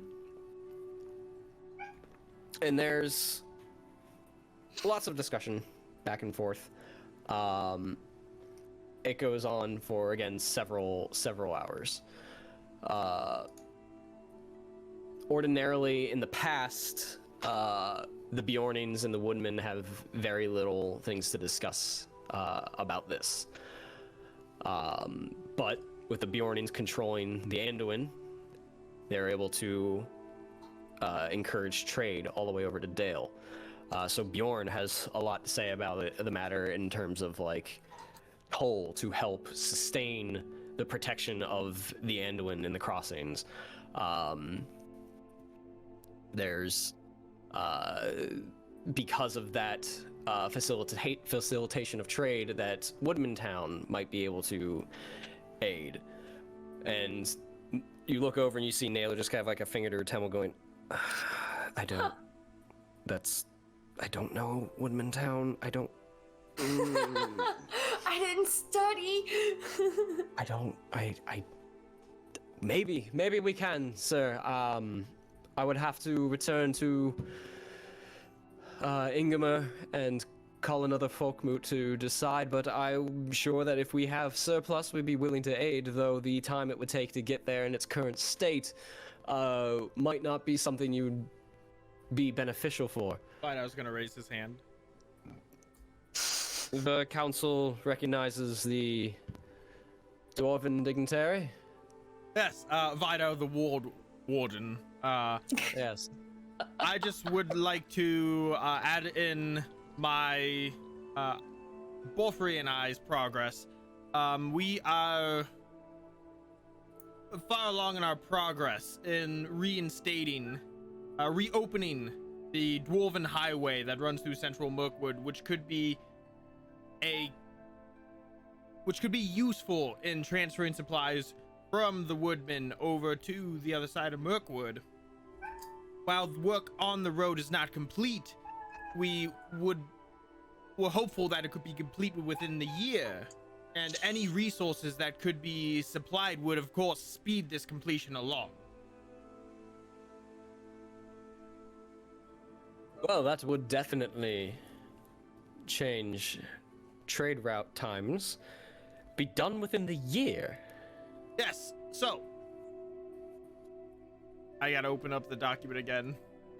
We have already cleared the forest and recovered all the forts. We are currently in the process of restoring the road itself, so it is not suitable for wagons yet. However, once the road itself has been restored, all that is left is manpower to patrol the road, and trade can commence safely. Do you have the manpower to man the forts, defend the pass? We do not have the manpower to defend the paths yet. That is our last large hurdle. So, Well, certainly if the paths are not secure, we would not be willing to send traders down it, but I see your point. That would be very beneficial for everybody. and if everybody chipped in, we could complete it faster. You see a hand slowly come up from the crowd. Yes, like down on the first floor. Yes, the council recognizes you, sir. What do you have to say in this matter? And you see a very tall, brutish figure stand up, one that you recognize all too well. Is he gonna attack my highway now? My lords, as Mogdred speaks. I understand trade to be a very crucial focal point of this matter, to be able to feed one's people and being able to sustain them. But the conversation here about the trade is, in fact, the road that he has brought up. It would indeed be able to connect west and east much quicker and much safer than the Elven Path. And if it's manpower they seek to be able to do that, I am willing to supply those men. Oh, no. Well, and what is your name, sir? My name is Mogdred. I am the Lord of Tyrant's Hill in the southern Mirkwood. Oh. Tyrant's Hill, a bit of a nasty name, that. Was not the name we chose, sir. Understandable. Much things in life are hardly our decisions. And you have the manpower to be able to aid? While I do not host an army, sire, I do have enough men to man several forts across this path. I'm familiar with the route. And if anything, in the meantime, we will be able to aid in its construction and its rebuilding. It would definitely increase the speed of it and being able to get the trade to come in much quicker.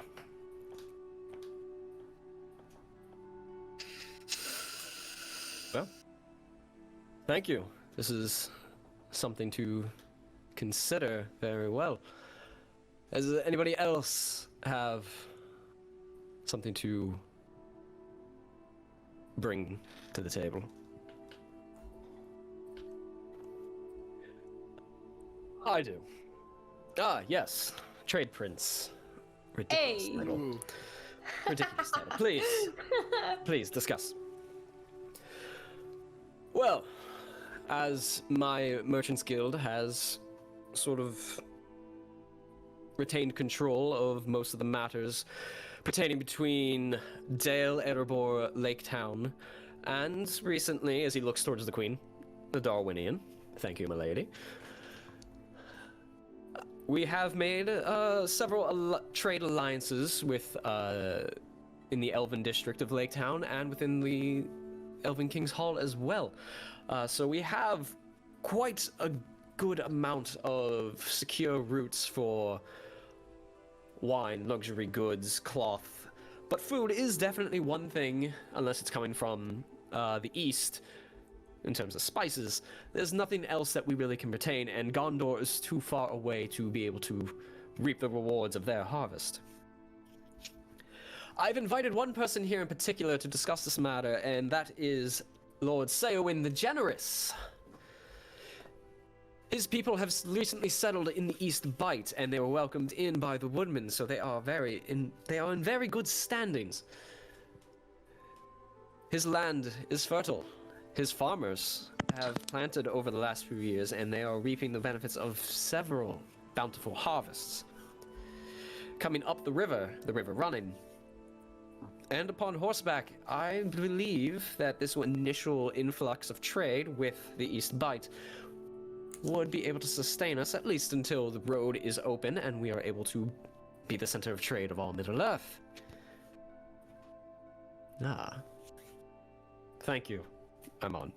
So he's saying that beginning more trade with Sunstead would basically be beneficial because they're closer and prosperous. Yeah. He's basically he's basically advocating for a trade deal with Sunstead. Okay. He's not countering or downplaying that the road is useful. He's saying, in the meantime, Yeah. we should consider this while the road is being worked on.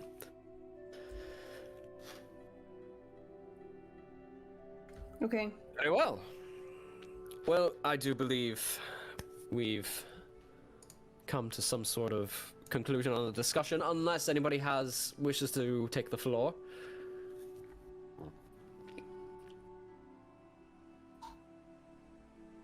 So in this span of time of going back and forth of discussing Bard says that the Dalelands to the east and west of Dale are fertile. They are just still hurting in people. So he's saying, if anyone's looking to move, like woodmen, anyone, we have land for you, and we welcome the strong arms if you're willing to work. But in the meantime, they still need the trade. So he basically advocates for, come to Dale. You looking for a place to settle down and raise a family? Well, he does the whole thing there. He does bring up the point that there seems to be growing threats in the east and banditry. He sort of mutters under his breath something about a thieves' guild of such. Or at least that's how he refers to them as. But he does eventually go on to say that we have two matters to vote on here. One is the matter of extending trade agreement offers to Saywin the Generous of Sunstead. And the other is the matter of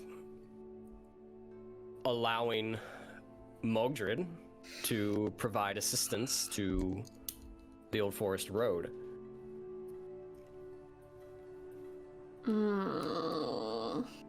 Vidar is going to raise his hand again. Yes. Closing statements? Yes, since I am the warden, and Borfrey and I are leading the restoration of the Dwarven Highway, I would just like to put my own opinion as far as Mordred's men helping in the construction of the highway. We welcome all help and support. However, I would like to... an agreement such as this would have to be codified in some contract so that we know clearly where the responsibilities of that help begin and end.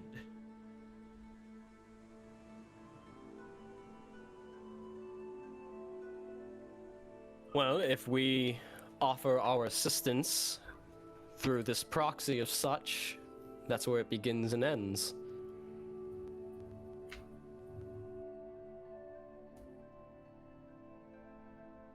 It would just... The way I see it, Master Dwarf, and this is King Bard, Yeah. is that you are in need of manpower and assistance to get the road up and running sooner rather than later, and to be able to protect it from the dangers of Mirkwood, which I fully understand. You must understand that Dale, Laketown, and Erebor are few in number. And I imagine the help that you have is most likely all the help you were able to petition for. Yes. And I am grateful for Lord Mordred and his offer, and I am not in any way declining it. I just want to be sure that the highway operates in everyone's best interests. And with that, understandable. Vidar will give a bow, and he will sit down again. Understandable indeed, Master Dwarf, and if you are indeed the Road Warden, then I am inclined to believe that decisions will be left up to you. However, if this is a public road, then it is within everyone's best interest to be able to have it completed and defended. Now, on to the matter of the votes. Am I able to tell what Mogdred's, I guess, composure is right now? Like, was he still super grumpy like he was yesterday, or is he like showing some sort of grumpy yesterday. Oh no, what was it? He seemed like fine. He Oh, that's right. Yeah. I'm used to him being grumpy. Which is always headcanon, he's always angry. Yeah. He's always angry when you talk to him. At one point, you have to ask yourself, maybe you're the problem. I guess what is his stature seem to be right now, like when he was presenting himself and as he's kind of holding himself right now with him and his people being the topic? Is it kind of like, well, Thea's never met him, so I can't ask if it's normal then in comparison. Yeah. Give me an insight check. I don't know if I'm too far away to tell or not. That's why there's an insight check and a DC. Boop. Well, that's what I roll. Okay. 17. A little difficult to see through the crowd, but trying to watch him when he initially stands up in his composure, he seems to be standing up tall, holding himself in high regard. speaking properly. Though his natural, like, gravelly voice gives him that persona of self-righteousness and dickery. It is what it is. Yeah. He doesn't seem to speak out of both sides of his mouth. He seems to be legitimately offering aid. He tells the truth that he has enough manpower to either help in the clearing and or defending if need be. He is honest when he says it will speed up the timetable. And he's within the region. It would be easier for his people to get there and help than it would be for anyone from Dale or Erebor. Okay. So.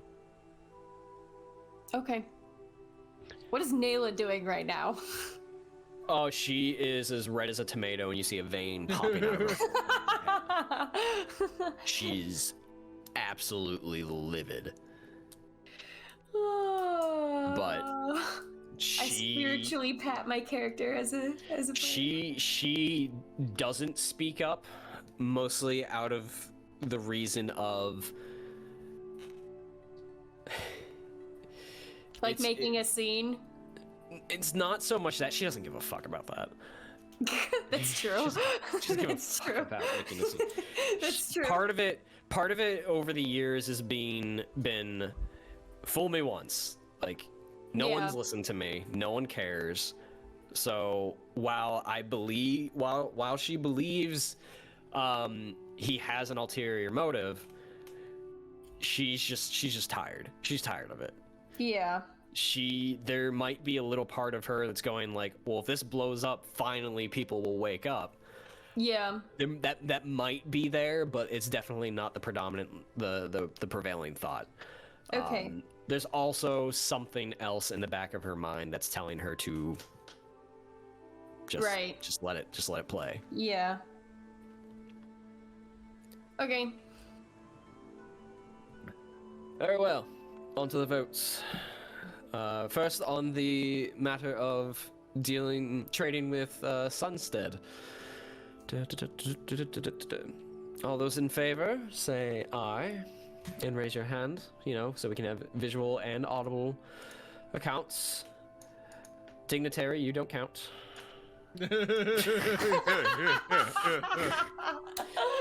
Just merely the council, but everyone had a chance to speak up and provide their thoughts to be able to sway us one way or the other. That is politics. I want to recount.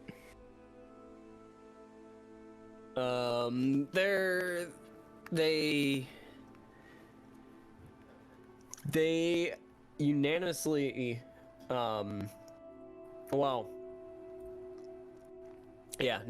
unanimously they vote to trade with Sunstead. They don't see any downside to it, other than the fact that all trade goes through the trade guild initially and then to the city, so the whole import-export thing, trade guild gets a cut, yada yada yada. Amon gets richer, trickles down. Of course. You get the idea. Economics. Yeah. Then they come to the matter of Mogdred offering his aid to get the road up and running faster.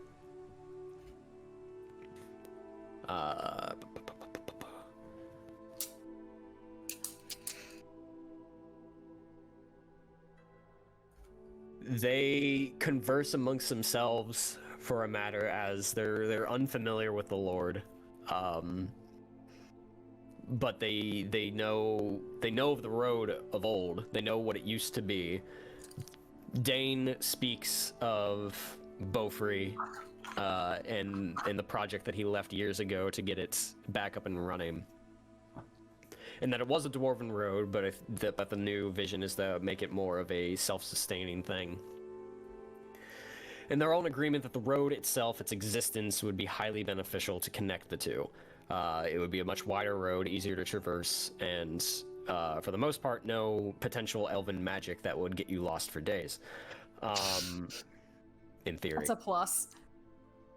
It's not a negative. Yeah.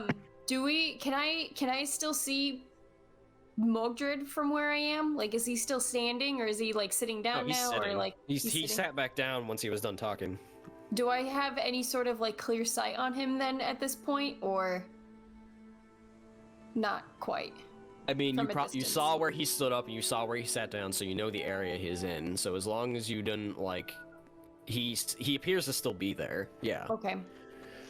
Oh, so it's too far to try to see like what he has on his person or anything. Not while he's sitting. No. Okay, never mind. That's what the crowd is too large, and that would have been a question when he was standing. Yep. I only thought of it till now. But I will give a very gentle like elbow to Vidar. Ah. And I'll say, did you just? elbowed me. And I'll say, perhaps we can try to keep an eye on him as he's leaving, and maybe. Oh no, I'm gonna go talk to him. Oh. Never mind then. I have Sounds official business with him now. good. You know, that's very true. That's very true. Never mind. Okay, moving on.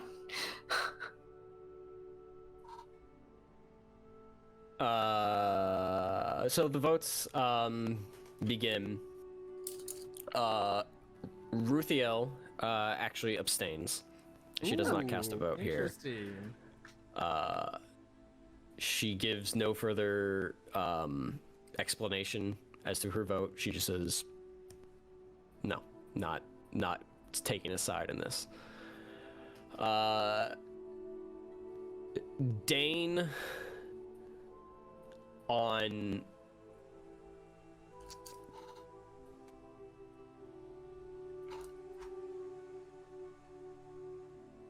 Dane hesitates for a bit and sort of goes back and forth, and there's probably a bit of dwarven pride that is arguing with him internally as to whether or not he should allow this. But ultimately, he votes for it. He votes in favor of allowing Mogdred to help. And then soon after, Bard and Bjorn also vote in favor. So one abstain, and 3 in favor. So the motion passes. All 3 of them that voted yes essentially came to the agreement that they see no reason as to why not to let him help. No argument was given against it. No. Yeah, because like what has Mogdred actually demonstratedly done that isn't personal? Yeah. Like Vidar's beef with him is personal. Yeah. They view it as we can't help with the road any more than we already are, and technically they're not. It's just people who are willing to leave town. Yeah. And they can't fund it. They can't provide a workforce, but the road would be highly beneficial for them. And then somebody's showing up saying, "I'll do it for you," and they're like, Yeah. "Sweet." Don't look. So that's essentially where they're coming from. So they all vote for it. Ruthiel takes no side. Well, Boy. that's would appear as he sort of Bard looks out a window and sees the sun cresting in the west. Not low, it's beginning. It's probably 5-6 o'clock. I do believe that will conclude today's business. Thank you all for attending. Tomorrow, if those that are looking to attend or raise issues, let me get out my highly detailed itinerary. Itinerary that my queen was so graciously making for me. She's quite the businesswoman. Tomorrow is going to be another public discussion on the felling of timber in Mirkwood, and we also have an open floor for any issues that have not been brought Honestly, up, Snowfest. and anything that might might be unaware of that you'd wish to bring forward. Specifically, the issue tomorrow was brought up on behalf of the Elven King, so the dignitary Ruthiel will be speaking tomorrow to discuss the timber, and again, open floor. But the rest of you that will not be attending, we will be back the following day to discuss, and then later in the week will be the private discussions with all the dignitaries. So, thank you all for coming. Enjoy the town, enjoy the merchants, and have a good rest of the evening. And everyone's just sort of slowly stands and starts filtering out. There's a couple of people that hang back every now and again. The four lords. Five lords. Oh, Armand didn't vote. Armand voted for everything. He's like, trade course he money? did. Yes. Yes. Yeah. I was sitting here, I'm like, missing a vote. It shouldn't be. Okay. Yeah, Armand obviously voted for Sunstead. It was his idea. And Armand, and with Mogdred, he has a little bit more information than the rest of them because he's spent time among the woodmen, especially around the time of that infamous folk move. Yes. Yeah. So he has a little bit more information, but ultimately he says, yeah, let it happen. Sure. Whatever. That might be important information for the players because it is a favored NPC that they might value his opinion. Hey, like that NPC. So everyone, there's a couple of individuals that hang back every now and again, but they eventually trickle out. The five lords eventually stand, they converse with one another, and then they all sort of make their way out. They're like the same wing, and disappear into the Great Hall. As we depart the hall, I'm going to actively try and catch Mogdred. Okay. I will follow. Okay. Give me an investigation check, as it is a very dense crowd. And let's see if he beats the living shit out of anybody. Oh no. Oh no. Uh-oh. Oh, no, no, no, no, no. Natural 20.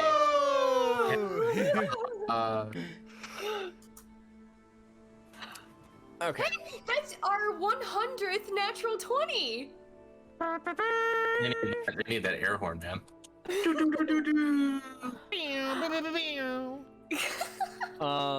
You sort of push your way through the crowd, trying to make sure you don't miss him. You get through to the front lobby, and make your way out into like the steps, and you're just sort of scanning the crowd. Mogdred. You can't, and you're like looking at everyone, and you're like, no. Where the hell is he? And then as you're just sitting there, just trying to figure it out, just like coming up alongside you. Is there a problem, Master Dwarf? Just the man I was looking for. It seems like we're gonna be working in a more official capacity together. I would like to be standing like 10 feet from the two of them, just kind of trying to watch from afar in a non-suspicious way, just to spend the conversation that they have to just for Thea to officially try to get like a close-up like vibe of the guy since she's never met him, and just try to gather any secret intentions from him during the conversation with Vidar. All right, so every 6 seconds, Thea is performing an insight check. Sure. What's he doing now? Yeah. What's he fucking doing now? What did he mean Who's by this guy? that? Who's this guy? What do you fucking mean by that? You just responded with K. What does that mean? Okay. Pretty much. Yes, it would appear so. Then perhaps at some point we should get together before we both leave town to discuss more specifics. By all means, if you wish to. I could also speak with Beaufry. I don't know exactly who's at the helm of this project, but I am merely It's willing to supply a workforce and a guard force as well. It's a co-op adventure between Bolfrey and I, although I do hold the staff. An LLC. Gotcha. Yes. Dwarven Highways LLC. I love it. Checks I out. love it. So, Well, I will check it with the Better Business Bureau. do Shit. But you have a place in town? Perhaps Do you- we can meet there for some discussions. please. Homesteads are not suitable for discussions of business. We'll find an inn or a tavern. Share a drink. I don't know if you and I have actually shared a drink. It'd be We a have nice not. experience. I'm not We gonna have lie. not shared a drink. You've witnessed the hospitality of one of my prison cages. However, no, a drink we have not shared. Then let us pick a tavern sometime and share a drink. How Very about? well. How about? Where's the nicest tavern that I know about? Where's the nicest tavern in Fighter's Brain? The nicest tavern you know about, at least in Lake Town, might not be the nicest tavern in Lake Town, but one memory jumps to your brain, and that's the one where where Mathan got bitch slapped and robbed. Let's go to that. Yeah, I want to go to that tavern. We're going to that tavern, guys. So there's a tavern that I have some history with. We can meet up there. I don't know what your schedule looks, but how about the evening of the 4th night of negotiations? I'm busy that day. The third day would be easier. The 3rd day? Indeed. A date it is then. Don't get clingy. Trust me, I won't. Now, I have other business to attend to. I will see you later this week, and if you are, of course, at the other discussions, I will see you as well. Excellent. See you later as well. I hope your other business is fruitful. Okay, so We did shall he? see. Insight check. Yeah, especially with the whole like I'm busy on the 4th day. Was he knowing at all? Insight check. 25. 25. He seemed composed, calm. In control isn't the way I want it described. He wasn't really controlling the conversation. He was more or less seeming like in control of his words and his thoughts. Okay. He seemed honest. Okay. I guess the next thing to do is return to the inn where we're staying. Yep, at a crisp 6 in the evening, 7 in the evening. Vidar is November. going to summon the party to his room at Oh. the inn. I was gonna ask if Ruthiel and Armand are still around. Oh well, we can do that first. They left the room with the other lords. Okay. So unless you went to go find them, No, because they didn't leave the same direction you did. I stuck around for the conversation with Mogdred to keep eyes out, so I probably missed them then. Okay. Yep. Alright, then yeah, we can all reconvene in the room, I suppose, unless anyone Okay. else wants to do something. Reconvening. Okay, so we're in the room at the tavern then. Yeah. So after today's meeting, I must admit I'm having second thoughts about our party later this week. What does everyone think?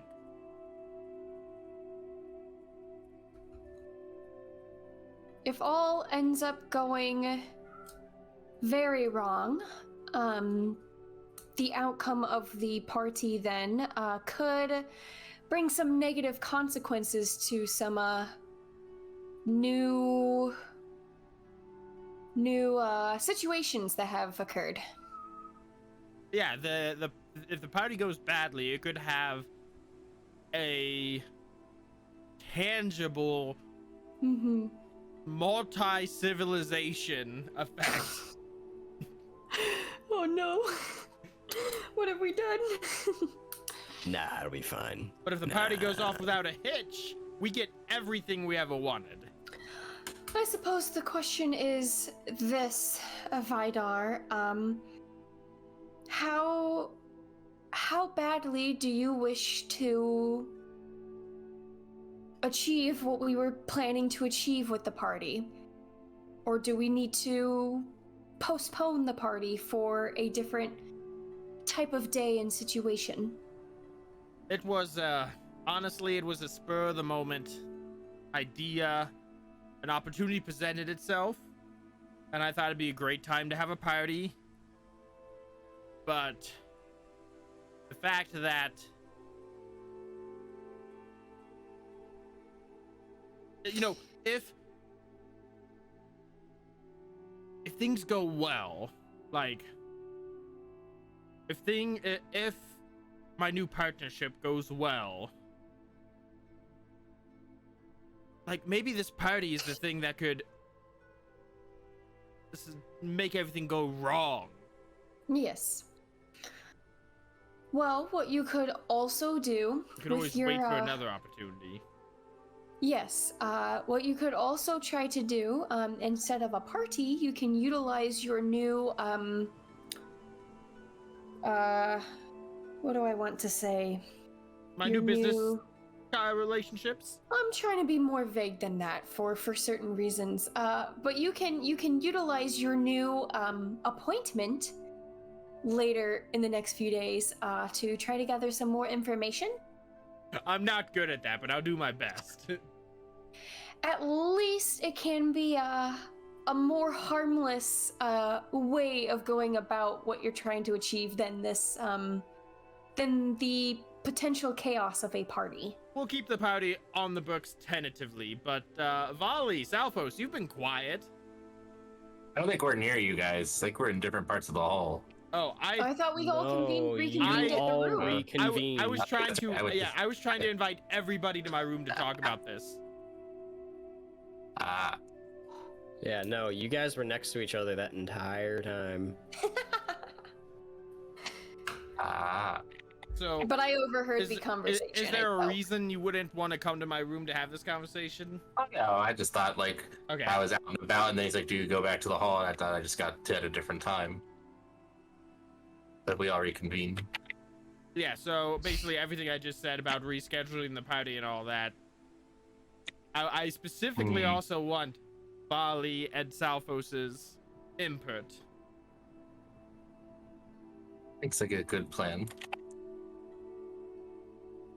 So you want to continue with the party? Yeah, I mean, it could be a good distraction for me to sneak in and grab the thing you want me.